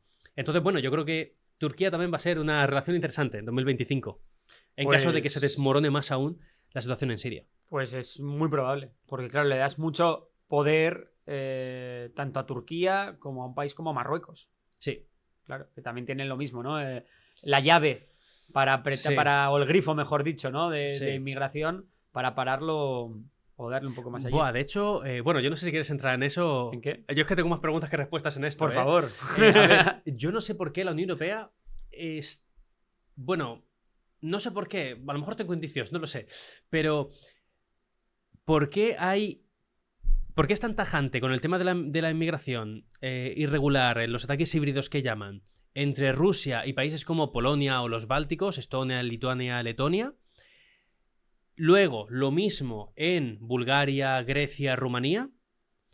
Y luego, por la parte de Italia y por la parte de España, no hay ese discurso. Y no hay tanta protección ni hay tanto foco. O sea, se ve como bueno, ya va pasando años, pero aquí en ningún momento hay comentarios o hay acciones por parte de la comisión. Yo entiendo que el tema es primero porque el flujo por Italia sí que es más importante, pero por Sí. España no es tan importante Ujú. como en los otros lugares. Y yo creo que también hay una parte de que la sociedad española, por ejemplo, es mucho menos sensible a la inmigración que la sociedad de Europa del Este, en donde ya se ha Ya. visto pues, a partidos de la ultraderecha ganar elecciones. Hemos tenido a la ultraderecha en Polonia, la tenemos en Hungría, la hemos tenido en muchos lugares. Entonces, yo creo que una parte de eso, y luego que hay una parte de cuál es la alternativa en España, ¿no?, a un gobierno proeuropeo. No la hay. No Sin la hay. embargo, ¿cuál es la alternativa en todos esos países a los gobiernos proeuropeos? Los gobiernos prorrusos, Ya. ¿no? Cada vez que en Europa del Este llega un gobierno prorruso al poder,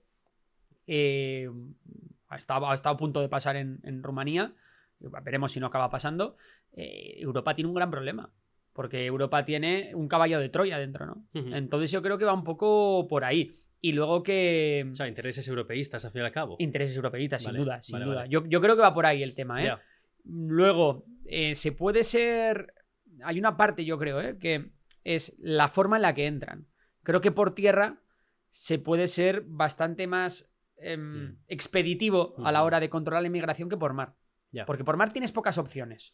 Porque por mar tienes embarcaciones que o las hundes, cosa que obviamente no puedes hacer, o llegan a tu costa. Y en tu costa, vale, les puedes detener. Pero tienes capacidad Ya. para los procesos de devolución Claro, sí, de ya todas empieza- estas. Es mucho más complicado. Sin embargo, Ya. por tierra es poner una valla. Ah, que me siguen pasando, pongo dos. Ujú. Que me siguen pasando, pongo dos más altas. Bueno, de hecho, ¿no? Polonia está construyendo ahora el muro este. Claro, y Polonia estaba con los problemas de que Bielorrusia traía inmigrantes de países como Afganistán, de Irak, de Siria, tal, y los soltaba en la frontera polaca para desestabilizar el país. ¿Qué ha hecho Polonia? Pues ha desplegado el ejército en su frontera, ha puesto más vallas, ha puesto más vigilancia, y es muy complicado que ahora entren. Sin embargo, claro, si lo que te mandan son barcas desde la costa de Marruecos, o Marruecos colabora en que no salgan esas barcas, esas pateras, esos cayucos, o tienes poco que hacer. Ya. Creo que va por ahí el tema, ¿eh? Tampoco Sí, esto no. es opinión pura, vamos. Puede ser. Pero te digo, a veces me da mucha atención como lo tajante que es el discurso migratorio en un lado de la UE y en el otro como si no hubiera ningún tema que abrir o debatir o... Entonces, bueno, como luego también intervienen diferentes países curiosos, Rusia, Turquía, Marruecos, esto, bueno, no sé. Ya. Luego tenemos un Marruecos Gate en el Parlamento Europeo. En ningún momento se habló mucho de eso, se habló ¿Cómo más está del ese tema? Qatar Gate. ¿Sabes algo? No, es que no hay información que sea al No, se respecto. habló en su momento. Es que, ¿cuándo fue de hecho el Qatar Gate? Fue 2022 finales. Fue diciembre de 2022, creo. Que estuvo Explica un poco lo del Qatar Gate y el Marruecos El Gate. Qatar Gate fue básicamente que se vio. Es que ha pasado mucho tiempo, yo creo que fue diciembre de 2022. Se demostró que hubo influencias por parte de, creo que eran autoridades diplomáticas cataríes, a algunos eurodiputados en el Parlamento Europeo. Y una de ellas fue Eva Kaili. Es decir, los eurodiputados tienen prohibido recibir regalos. No me acuerdo la cifra, creo que era por encima de 75 euros, 100 euros, algo así. Bueno, pues se vio que tenía en casa mucho dinero físico. Es que no me acuerdo cuánto era, no me quiero flipar, pero mucho dinero. Mucho. Un gritón de dólares. Sí. Vale. Y entonces, bueno, a partir de aquí se empezó a tirar del hilo. Se vio que justo Eva Kaili tenía muy buenas palabras para este tipo de países como Qatar, por ejemplo.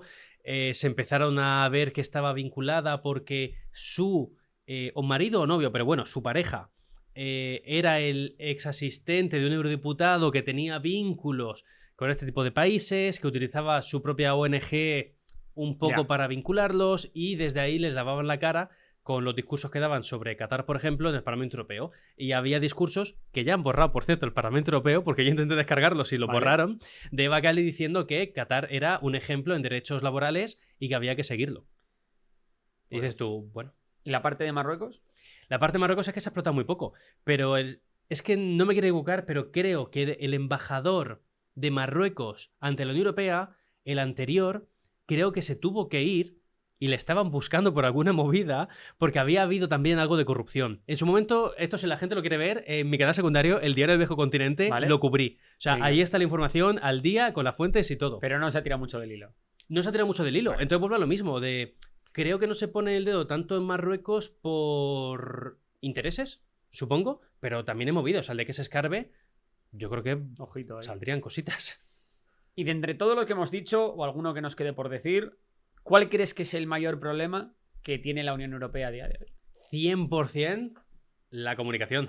La comunicación, La vale. comunicación. Vale, es que al final, tú imagínate, da igual lo que pase porque si no se comunica, no pasa. Convencer al ciudadano Sí, de la propia Unión. sí, o informarle al menos, para que tenga un juicio crítico más sólido. O sea, una de las dos cosas. Pero intentar llegar. Y ojo, tengo que aquí remarcar, o sea, rompo una vara a favor de las instituciones, están mejorando, poco a poco. En 2019... en las elecciones europeas, yo como ya youtuber, pero pequeño, no llegaban a 1000 suscriptores, ya me contactaban para hacer cosas y para decir, oye, vente a este evento, así conoces a gente, tienes una visión como más completa de la UE y tal.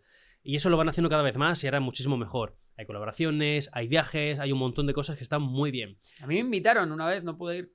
No. Estaba de viaje en México, justo. Entonces, ¿qué pasó? ¿Qué drama mundial hubo en ese entonces? Si estabas de viaje. Bueno, fue hace poco y fue justo en el aeropuerto el día que Irán atacó a Israel. Ah, vale. O al revés, Israel atacó a Irán. ¿En lo de Corea del Sur no te pasó nada? Lo de Corea del Sur... Lo del presidente que dio la ley marcial y...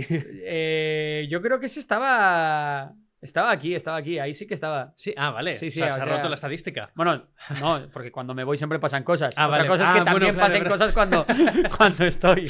Vale. Porque ya viste que incluso la caída de Al-Assad es de fin de semana, así que... Sí, bueno, sí. Pues nada. Entonces, bueno, vamos a hacer? La comunicación. Vale, la comunicación. Yo te diría. La comunicación. Sí, es que se habla mucho también... Comunicarlo más fácilmente a la gente y que tengan más vías para enterar de lo que ocurre. Desde en el mundo económico, ¿no? Mira que decíamos el otro día en la pecera, decíamos que bueno, que quien nos ha visto y quien nos ve, que nos iba a decir 10 años antes que ahora la locomotora económica de la Unión Europea pues iban a ser pues España, Grecia, Italia, y sin embargo los que lo iban a estar pasando mal era pues al revés, ¿no? Pues Alemania, Francia un poco, pues países nórdicos. Claro, ahí viene el tema. A ver, el problema económico, o sea, muchas veces lo que se dice es, el problema de la Unión Europea es un exceso de regulación, de que hay de que todo se quiere regular. La inteligencia artificial, lo primero que vamos a hacer es una ley. Entonces esa ley va a ser súper restrictiva y va a hacer que, por ejemplo, pues Sora, el modelo de vídeo de OpenAI, no se pueda hacer aquí, o que la aplicación de las Ray-Ban de Meta, pues que no lleguen a España, ¿no? A España, Europa. Sí. ¿Tú cómo ves esto? O sea, ¿hay un exceso de burocracia, hay un exceso de regulación en la Unión Europea? Basándome en el señor Whatever It Takes, Mario Draghi, sí, la hay. De hecho, cuando él publicó hace ya unos meses, qué mal estoy de fechas, de verdad, yo creo que esto fue en septiembre o octubre. Sí, publicó hace un par de pero bueno, meses. publicó como su informe de lo que tenía que cambiar la Unión Europea para no morir, básicamente, resumámoslo de ese título clickbait.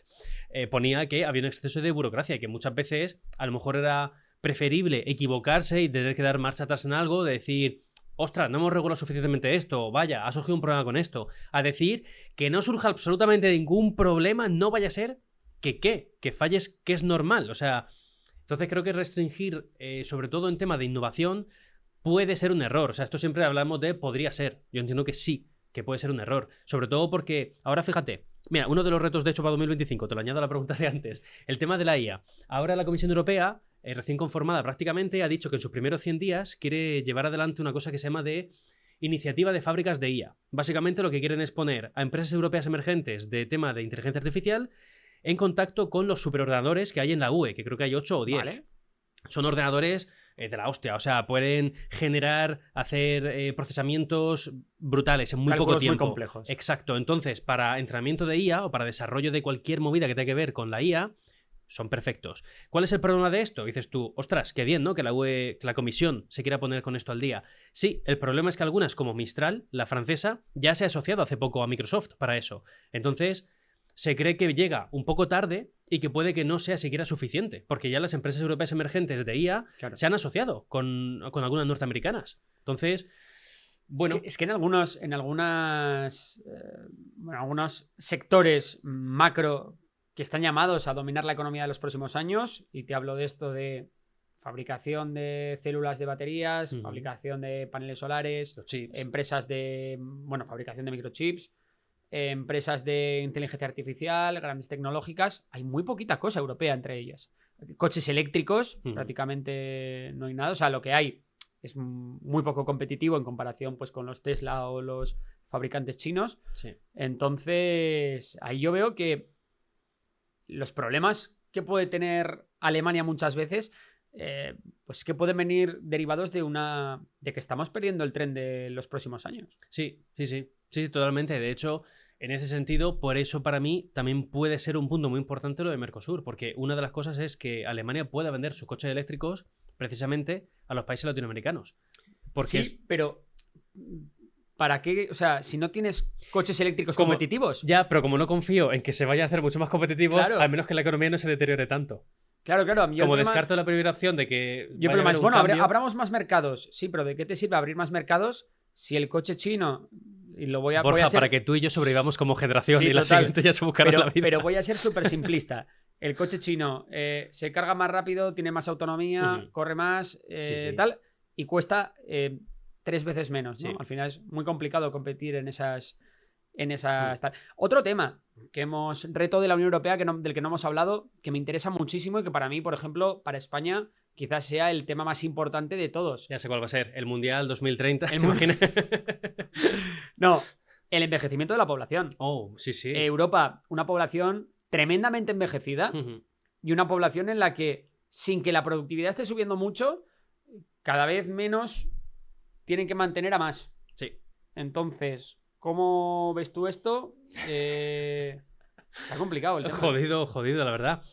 Porque se va a romper, o sea, la vida tal y como la conocíamos, el sistema, entiendo que va a tener que cambiar en algún momento. O sea, si no, es que no se va a mantener. Y ya no solo eso. Si se quiere mantener, yo entiendo que se van a tener que tomar medidas nuevas. Por ejemplo, lo que yo leí que estaban haciendo, y esto también fue hace unos años, yo creo que durante el COVID, lo que se estaba haciendo en Países Bajos es, creo que era en Breda, concretamente, en esa ciudad, que lo que habían visto es que mucha gente mayor se caía, cada vez hay más gente mayor, por ende hay más probabilidad de caídas, esa gente tiene que ir al hospital y supone un coste. Y al final supone que estés colapsando los servicios, los hospitales. Por ende dijeron, ¿y si, como nos falta mano laboral, lo que hacemos es limar las aceras y el típico suelo de San Petrini, que son como baldosas y tal, irregulares, lo alisamos y vemos si hay menos caídas y se producen menos atrancos con los bastones y tal? Y pasó. Y de esa manera aliviaron un poquito el sistema allí. Entonces, bueno, hicieron que no estuvieran tan colapsados por haber más gente mayor. Entonces, este tipo de medidas de cada vez habrá más gente mayor también va a conllevar esto. Que estén más colapsados los sistemas, que haya por más caídas y demás. Bueno, pues este tipo de medidas yo no sé si ayudan en algo, pero creo que estamos bastante abocados a... O sea, los gastos obviamente van a subir en cuidados, en sanidad y pensiones. Pero sobre todo en pensiones. Claro, pero, o sea, pero por eso digo es todo. En España, 42% de los presupuestos generales son pensiones. Sí. Más 7% de deuda pública, que gran parte está pedida para pagar las pensiones. Tema es complicado. Yo por eso, amigos, seguí las indicaciones de Memorias de Tiburón. Ahí está. Y aprendí a cómo invertir. Ahí está. No, pues realmente, o sea... Bueno, pero que es verdad, eso lo he dicho como broma, pero es verdad. Tiene que tomar conciencia, la gente de nuestra edad, sobre todo, de que no vamos a tener las condiciones de nuestros padres a la hora de jubilarnos, ¿no? Que las pensiones es muy probable que sean de pura subsistencia, ¿no? Porque llega un momento en el que el sistema no soporte más y se tenga que tomar lo que no se ha querido ir haciendo durante el paso de los años por no ir perdiendo elecciones, se va a tener que hacer todo de golpe, ¿no? Ya, pero en ese caso, ¿qué puede pasar? Rollo, ¿cuál es el escenario? O sea, si no se pueden pagar pensiones... Que las pensiones sean de subsistencia, o sea, literalmente que las pensiones van a tener que bajar mucho en su cuantía. Entonces, seguramente, pues lo que hagan será, por un lado, subir impuestos a los trabajadores todo lo posible. Ya. Y por otro lado, bajar las pensiones. Entiendo que será un tema progresivo, que empezarán por aquellos que tienen más ingresos y todo este tema. Pero entiendo que irá por ahí Luego también tendrá que haber un cambio de sistema. O sea, no puede ser que un sistema que se creó para una situación en la que la pirámide poblacional tenía forma de pirámide, no puede servir para una situación en la que, esto en España, en otros países es parecido, ¿eh? Es verdad que hay otros países que están empezando a hacer sistemas híbridos, público-privados, que es un poco lo que yo estoy diciendo aquí, ¿no? Pues el que pueda que empiece a pensar en su jubilación. Pero claro, que no puede ser que un sistema pensado para para que sea una pirámide, funcione con una pirámide invertida, Ya. ¿no? Es que se te cae encima. Y mira, me viene muy bien este tema porque vamos ya último bloque interesante, que es España en la Unión Europea, ¿no? Creo que España, si no recuerdo mal, es como el país que más fondos ha recibido de la Unión Europea de largo, ¿no? Por parte de los fondos de cohesión y todo este tema. Entiendo que para España la pertenencia a la Unión Europea ha sido muy, muy, muy beneficiosa, ¿no? Sí, y aparte, incluso a día de hoy todavía lo remarcabas tú antes, España sigue siendo uno de los países más europeístas. O sea, tú preguntas a la población en encuestas, no por redes sociales, que aunque muchas veces es que no es la realidad, aunque puede afectar a la realidad, que siempre remarco esto, pero cuando tú ves encuestas sobre los partidos que se votan en las elecciones europeas, mayoritariamente son partidos europeístas. Bueno, es que en España no hay partidos no europeístas. Porque aunque te iba a decir, bueno, Vox está... Tienes algunos que son ligeramente euroescépticos, pero también la etiqueta ha ido variando. ¿Qué significa ser euroescéptico? Porque antes euroescéptico era directamente pedir la salida de la Unión Europea en 2014. Se asociaba a eso. Ya no. Ahora ser euroescéptico quiere decir a lo mejor que busca más una Europa de las naciones y no una Unión Europea federal. Es decir, en lugar de ir a más integración europea, ir a que las instituciones como la Comisión, por ejemplo, pierdan poder y los países ganen más competencias sobre la Comisión Europea. Eso es lo que estarían pidiendo este tipo de partidos. Pero no, ningún partido plantea la salida de la Unión Europea. Es verdad que lo que te decía, ¿no? Que tenemos a Vox o a Podemos, que antes de la guerra de Ucrania, de hecho, pues no era raro verles flirtear con países como Rusia. Pero igualmente, en ningún momento ninguno de los dos partidos ha llevado en su programa ni salir del euro, ni salir de Europa, ni nada. Hombre, sí, recupera algo de soberanía nacional, no te digo que no, pero no son partidos, ya te digo, a pesar de que Vox ahora, por ejemplo, esté en el grupo parlamentario de... Ay, mira, no hemos hablado de eso. En el grupo parlamentario de Orbán. Pero a pesar de eso, siempre ha mantenido una línea europeísta. De hecho, no es raro ver yo creo que era incluso común ver banderas de Europa en los mítines de Vox. Sí, lo que pasa que yo creo que a nivel de comunicación... O sea, yo creo, no sé, aquí que la gente opine o dime tu opinión también, pero yo creo que los votantes de Vox por lo general no se definirían como europeístas, por lo que conlleva la etiqueta, porque yo creo que también se asocia el decir soy europeísta a la cultura woke y claro, todo este rollo. Banco todo lo que dice la Comisión Europea, me parece bien regular todo, me parece bien llevar la bandera de la UE constantemente, se asocia a eso, igual que ser euroescéptico, a todo lo contrario, a si veo una bandera la quemo, maldita Europa, si pudiese cavaría y me saldría de aquí, o sea, no, ni un extremo ni el otro. Entonces yo creo que Podemos, por ejemplo, creo que sí que llevó en su programa no salir del euro, pero promover un referéndum para ver si la población quiere salir del euro. Eso sí que lo llevaron en 2014, si no recuerdo mal. Vox creo que no ha llevado nada de esto. Pero si al final que son partidos que se consideran como euroescépticos por, de nuevo, no quieren más integración europea. No seguir favoreciendo la integración política. Exacto, y lo que quieren es que las instituciones, que de nuevo como la Comisión, que sería de nuevo el cerebro, pierdan un poquito más de poderes y sean los países los que recuperen esa soberanía, digamos, que recuperen más poderes sobre ellos. Pero ojo, sí que hay partidos que están hablando de salir de la Unión Europea o del euro todavía de hoy, o sea, el AfD habla de ello, en Alemania, en Países Bajos el PVV, el Partido de Libertad de Wilders, también habla de salir de la UE y de hecho creo que hace 5 o 10 años salía promoviendo la salida de Países Bajos, cortando o quemando una bandera de la UE públicamente, rollo como acto en plan, que quede claro que no me mola un pelo esto. Y había más partidos también de la ultraderecha en general en el Parlamento Europeo que abogan o coquetean con la idea de salir de la UE. Pero ya te digo, porque ahora mismo, tú imagínate Marine Le Pen que se define como europeísta en algún momento. Es que los agricultores van a decir, ¿cómo? ¿Que defiendes que se vote Mercosur tal y como está? No quiere decir eso. Pero no se va a entender. Entonces, como no se va a entender, no se da esa etiqueta. Entonces se quedan como en un gris. Vale. Pues... vale, mira, te iba ya a ir a la última parte de lo último, pero me parece preguntarte por el Parlamento Europeo, ya que hubo este año elecciones europeas y cómo han quedado las cosas.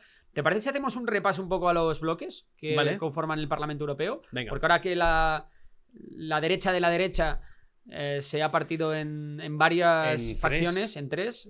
Vale, pero empezamos por la izquierda, ¿te parece? ¿Qué es lo más a la izquierda que hay en el Parlamento Europeo? Lo más a la izquierda es el grupo paradójicamente llamado La Izquierda.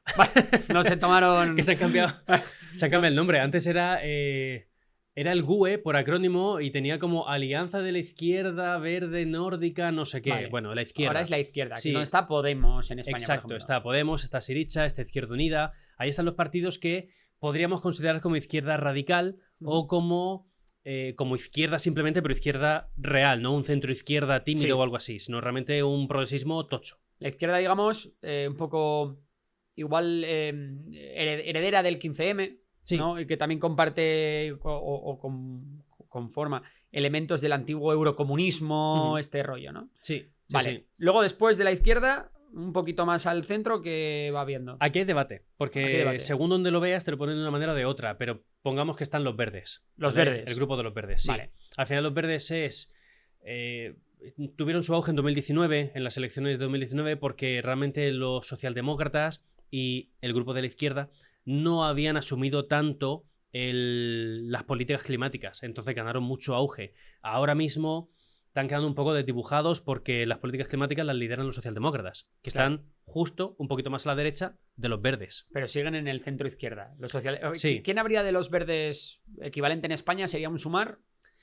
No sé si sí. están, pero Buah, ahora ya me pillas. por no lo tengo tan equivalente. fresco. Pero mira, para que te hagas una idea. Porque de hecho Equo está metido en Sumar, entonces igual. Claro. Lo que pasa con los verdes, que se me ha olvidado comentar ahora que caigo en quién están, los verdes en el Parlamento Europeo no es un grupo único, sino que es los verdes y el grupo llamado EFA, Vale. que es la Alianza Libre, creo en español. Básicamente son partidos regionalistas independentistas. Entonces, Vale. Esquerra Republicana Cataluña Esquerra está ahí, vale. están los verdes. Y dices, ¿tú qué hacen los verdes? No, porque es un combo de los dos, Vale. básicamente. Vale. Esquerra está ahí.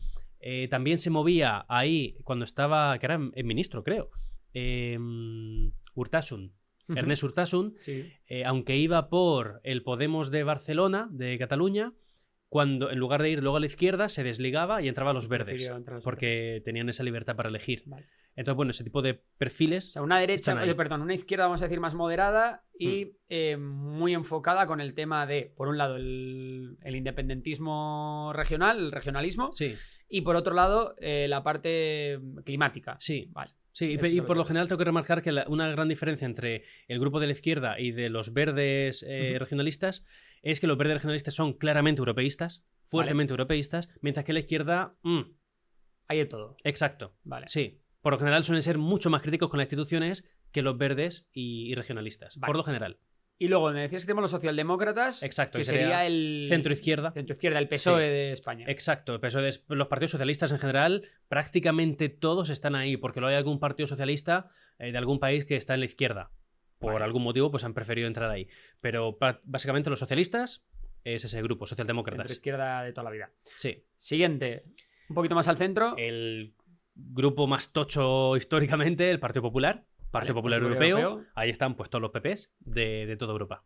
Centro-derecha, Centro también derecha moderada, europeísta. clásico, partidos democristianos, partidos populares moderados. Ahí están. Vale. Ahí están. ¿Seguimos? Claramente europeístas también, igual que los socialdemócratas. No lo he dicho, pero creo que está claro. Vale. Siguiente. Luego, más a la derecha, ahora está. Porque hay tres. Espera, te iba a decir, Partido Liberal, o sea, los liberales, Ay, perdóname, está en el centro. Claro. Está en el centro, me he ido yo muy rápido. antes del Partido Claro. Popular Europeo. Entre socialdemócratas y populares están los liberales. Vale. Sí, sí. O sea, entre Hostia, sí, sí, centro-izquierda y centro-derecha hay un partido que es de centro, Sí. liberal. Pero liberal, cuando hablo de liberal. Liberal, jaja.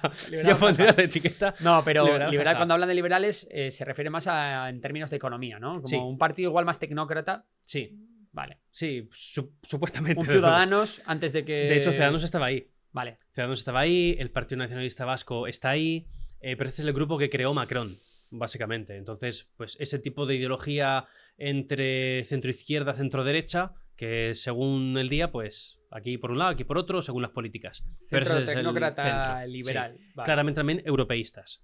Europeísta. Sí, sí, sí. Establishment. Sí, al final lo que llamamos el establishment sería los socialdemócratas, los liberales y los populares. Vale. Esos tres, Centro por lo general- centro derecha. sí, en 2019 a ahora, 2024, han sumado mayoría. Entonces, esos tres grupos políticos, si se ponían de acuerdo, sacaban muchas medidas adelante. Ahora ya eso no está tan claro que suceda. Ya.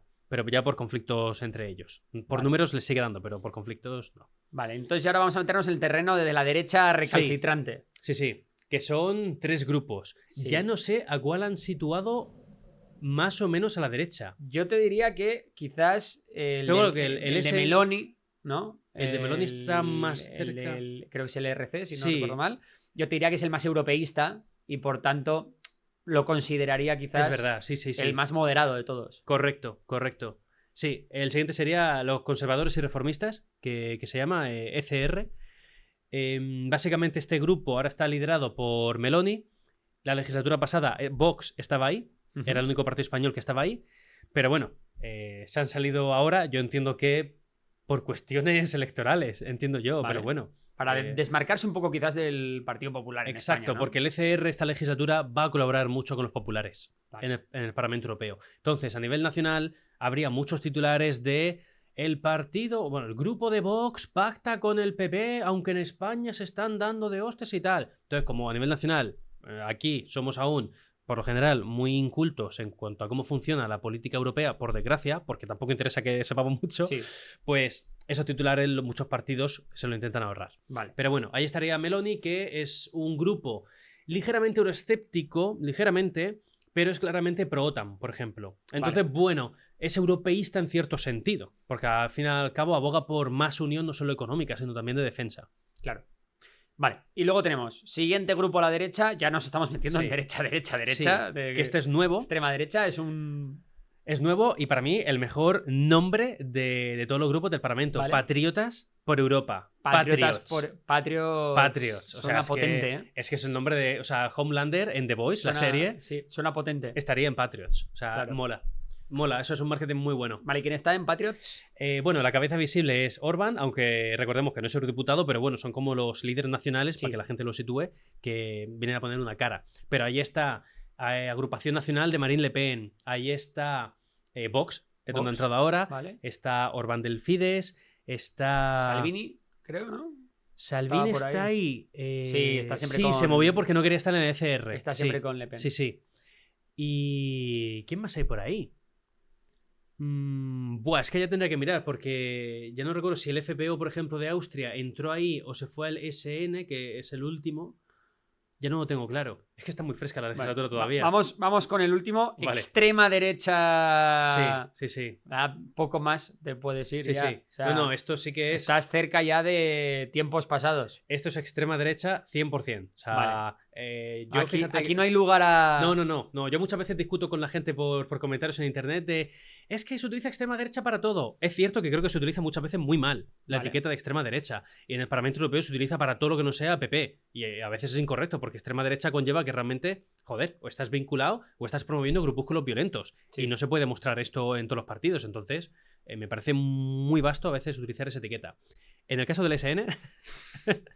Es que Son extrema derecha. es que con sí, todas las letras. sí que lo son. O sea, este grupo se crea porque el AfD en Alemania, como está a tope de power allí y va a ganar muchos escaños de aquí en adelante en las próximas elecciones, tanto a nivel nacional como europeas, quería tener su grupo propio en el Parlamento Europeo. Lo que pasa es que había muchos conflictos de intereses porque, bueno, Orbán no quería relacionarse con el AfD, luego Meloni a lo mejor no quería juntarse con Salvini en un mismo grupo y hacer ese supergrupo de la ultraderecha. AfD, que son los alemanes prácticamente neonazis.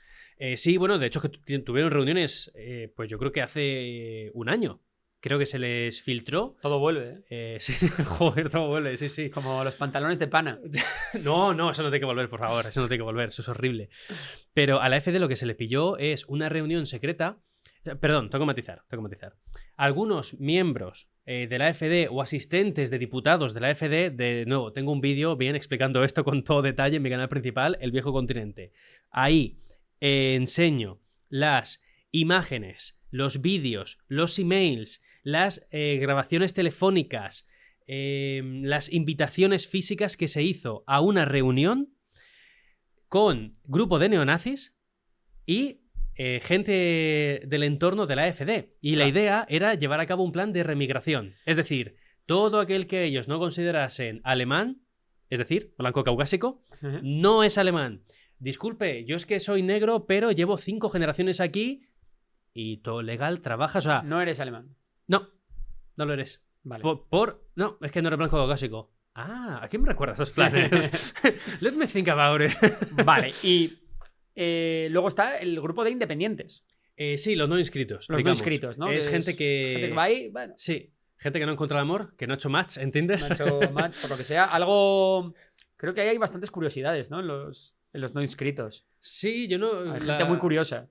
A ver, sí, son esos perfiles poco random, diría yo. Ya.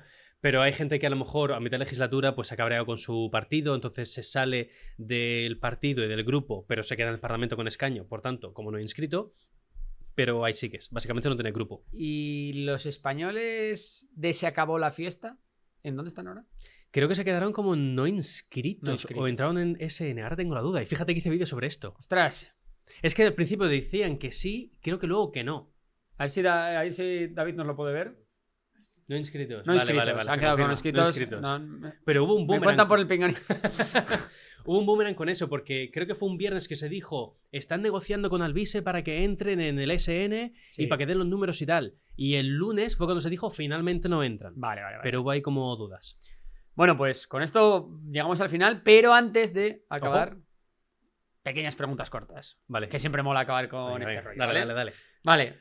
El mejor presidente, o el presidente de un país que haya sido, dices tú, joder, este es el que mejor le ha venido a la Unión Europea.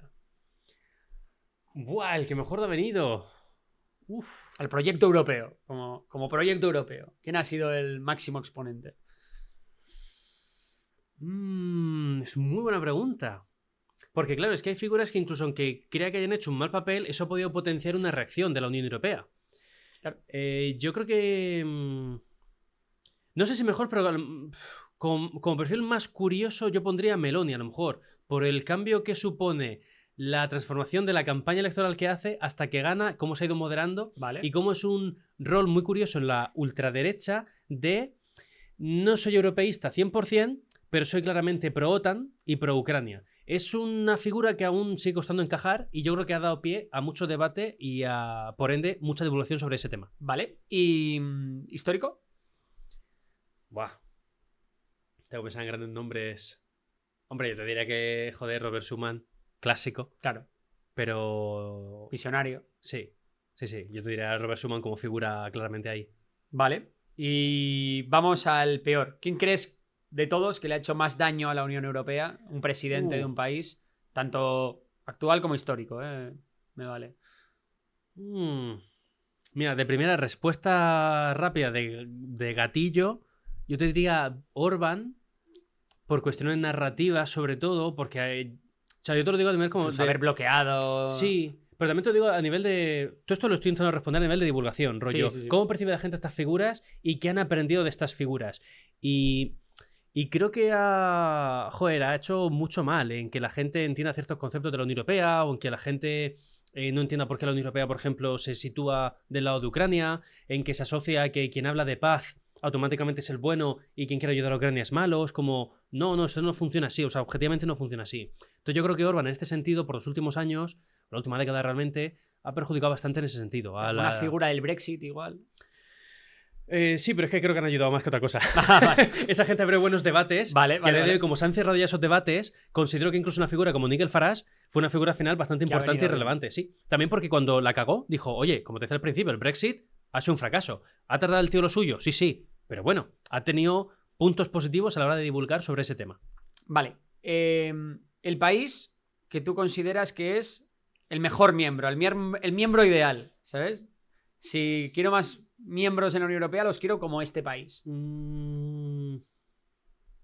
Yo te diría, a lo mejor, y porque tengo una visión muy sesgada, pero Estonia. Hice un viaje allí, tiene cosas que son muy digitales, y eso, pues siendo youtuber, es como top, o sea, bien.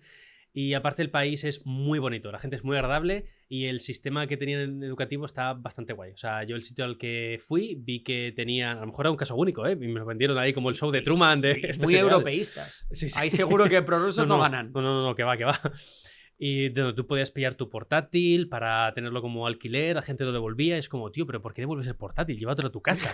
Claro, yo viniendo desde Murcia es como, ¿pero qué hacéis? Y no, ahí la gente dice, ¿para qué? Si ya tenemos uno en casa, es como, Respuesta original, la verdad, me ha gustado. ¿Y el peor? dirías tú, este tío a ver si se pira ya de una vez de la Unión Europea? Qué pesado. Claro, pero hablamos de país. País. De país. Ya no hablamos de... De país... ¡Hostia! Esto es un punch al corazón de la UE. Bélgica. ¿Bélgica? Bélgica no debería ser un país, ya lo he dicho. ¿Por qué Bélgica? Hostia, he vivido ahí 6 años, es suficiente para saber que no hay que... A ver, Bruselas, porque Flandes es muy bonito. La parte de Valonia, bueno, son franceses prácticamente, entonces tan bonito no es. Vale.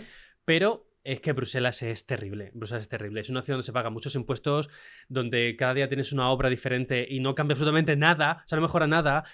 Para que te hagas una idea, el 5G y la fibra está llegando ahora.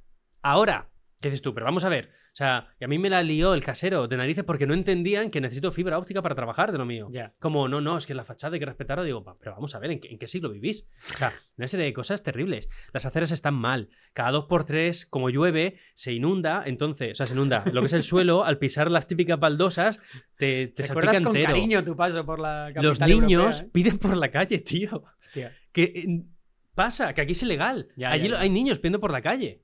O sea, la broma de niños carteristas, que allí no, broma no, que allí es verdad, sigue pasando. Hay familias enteras, visiblemente de rumanos o búlgaros, durmiendo con niños, colchones a la intemperie en avenidas principales de la ciudad. Es terrible. O sea, Sí, aquí una sí, serie de cosas que luego, cosas positivas, la gente me dice, no, pero tenemos casi todas las nacionalidades del mundo aquí reunidas. Sí, muy bien, claro. para ver todo este desastre, qué bien. Gracias. Ahora todo el mundo sabe lo que hay aquí. Vale, el peor momento de la Unión Europea. Uf. Yo creo que el Brexit. Porque sí, 2016. El día del Brexit. Sí, el día del referéndum. Mucho caos, porque ahí todo el mundo decía, empieza el efecto dominó, es imparable, va a acabar. Todo lo contrario, la Unión Europea se ha reforzado más desde entonces. Entonces se produjo el efecto contrario. Pero yo diría que ese momento era muy de inflexión. Muy de inflexión. El mejor proyecto de la Unión Europea. Es decir, yo qué sé, pues mira, lo que están haciendo con Elemento, con las energías renovables. El proyecto del ITER, yo qué sé. Lo que digas tú, esto es un ejemplo de cómo se tienen que hacer las cosas en la Unión Europea. A ver, yo te diría... Yo tengo uno. Yo es que voy a tirar muy de clásico. Vale, a ver. Voy a tirar muy de clásico. No, Erasmus. Pero te diría Erasmus porque es algo precisamente muy alejado del entorno... Mismo, así que... Ah, sí. Vale. Pero porque es algo me salió muy bien. Muy alejado del entorno político. Es decir, una persona que odia la Unión Europea y que no le guste nada la política puede disfrutar del Erasmus y se beneficia precisamente de dos cosas que no le gustan. O sea, es muy paradójico, pero me parece muy bueno y enriquecedor. O sea, nadie que ha hecho un Erasmus creo que ha vuelto diciendo, vaya mierda, no repetiría un viaje así nunca. No, y el espacio Schengen también, aparte, me parece, eso es una pasada. Sí. Es verdad que cuando yo fui al Reino Unido y tuve que pasar por el control es como, oh, qué pereza. Sí, la verdad. Sí. No, y sobre todo por la libre circulación de mercancías. Eso me parece brutal. Sí. O sea, si tienes una empresa, eso te da la vida. Sí, o si pides algo del Reino Unido, que yo lo hago de vez en cuando, también, me tarda claro. 2 o 3 semanas. Y digo, por favor. Vale, un país... Creo que esta es la última, si no se me ocurre nada más. Que aquí que estás improvisando. Un país que te gustaría que entrase en la Unión Europea. Hostia, es buena. Un país que me gustaría que entrase. A ver, por toque visual, Suiza. Porque cuando tengo que hacer las miniaturas tengo que seleccionar constantemente el gris de Suiza y decir, joder, este no es azul, este se pone en gris. Hombre, no vendría mal tampoco, Suiza. No, estaría guay. Noruega también. Sí, buah, Noruega top. Es que Noruega está en la segunda división de la UE prácticamente. Ya. Al estar en el espacio económico, de hecho Noruega contribuye al presupuesto de la UE. Claro. Como un país más, aunque no tiene voto, sí que tiene voz en algunas cosas. Entonces, bueno, prácticamente. Y porque si no recuerdo mal... no te acaba de... ¿no? Los Balcanes aún... Ucrania, Claro, Ucrania es que... vaya marrón para la Unión Europea. No, por desgracia, lo que es como la Europa más del este, hostia, sí tiene muchas movidas. Problemas étnicos, inestabilidades por influencias externas. Aparte de Suiza no hay nada más que no esté por ahí, ¿no? Liechtenstein, sí, lo quieres considerar, claro. Microestado, San Marino, claro. Andorra. Vale, no, sí, pero... no, sí, que no sean que no sean microestados. No, Islandia quedaría, pero claro, está... Pero molaría que entrase. Sí. Molaría que Islandia... También te digo, espacio Schengen con Islandia, nos da igual, el avión te lo comes igual, Sí, eso es ¿sabes? O verdad sea, el beneficio va a ser muy poco. Pues después de ¿cuántas horas de viaje puede ser? No sé, 4, Y no vas a exportar muchas cosas a No, Islandia tampoco. no, Así que bueno. Vale, pues no se me ha ocurrido ninguna más por el camino. Así que nada, te voy a dejar pedir un deseo a la Unión Europea. Oh. Ten en cuenta que esto lo va a ver gente importante de la Unión Europea. Va a llegar Entonces, a ten von der cuidado. Leyen. Un deseo para la Unión Europea. Buah, fíjate, pero lo pediría para la Unión Europea, pero como en general, no para las instituciones, sino para la gente. Y eso sería como mirando a cámara.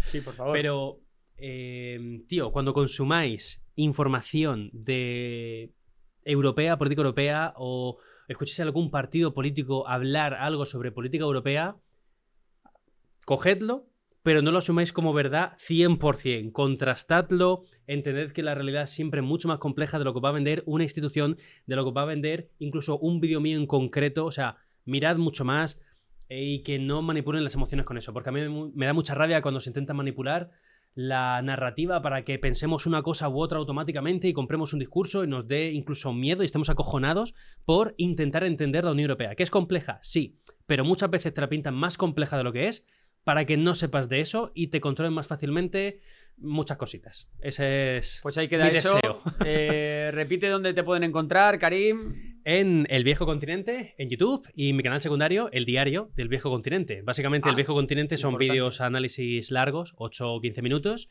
y El Diario del Viejo Continente son noticias, una de lunes a viernes, sobre cositas que van saliendo. Bueno, Vídeos más dejamos cortitos. link en la descripción, link en el primer comentario, link en todos lados, tarjeta, lo que veáis.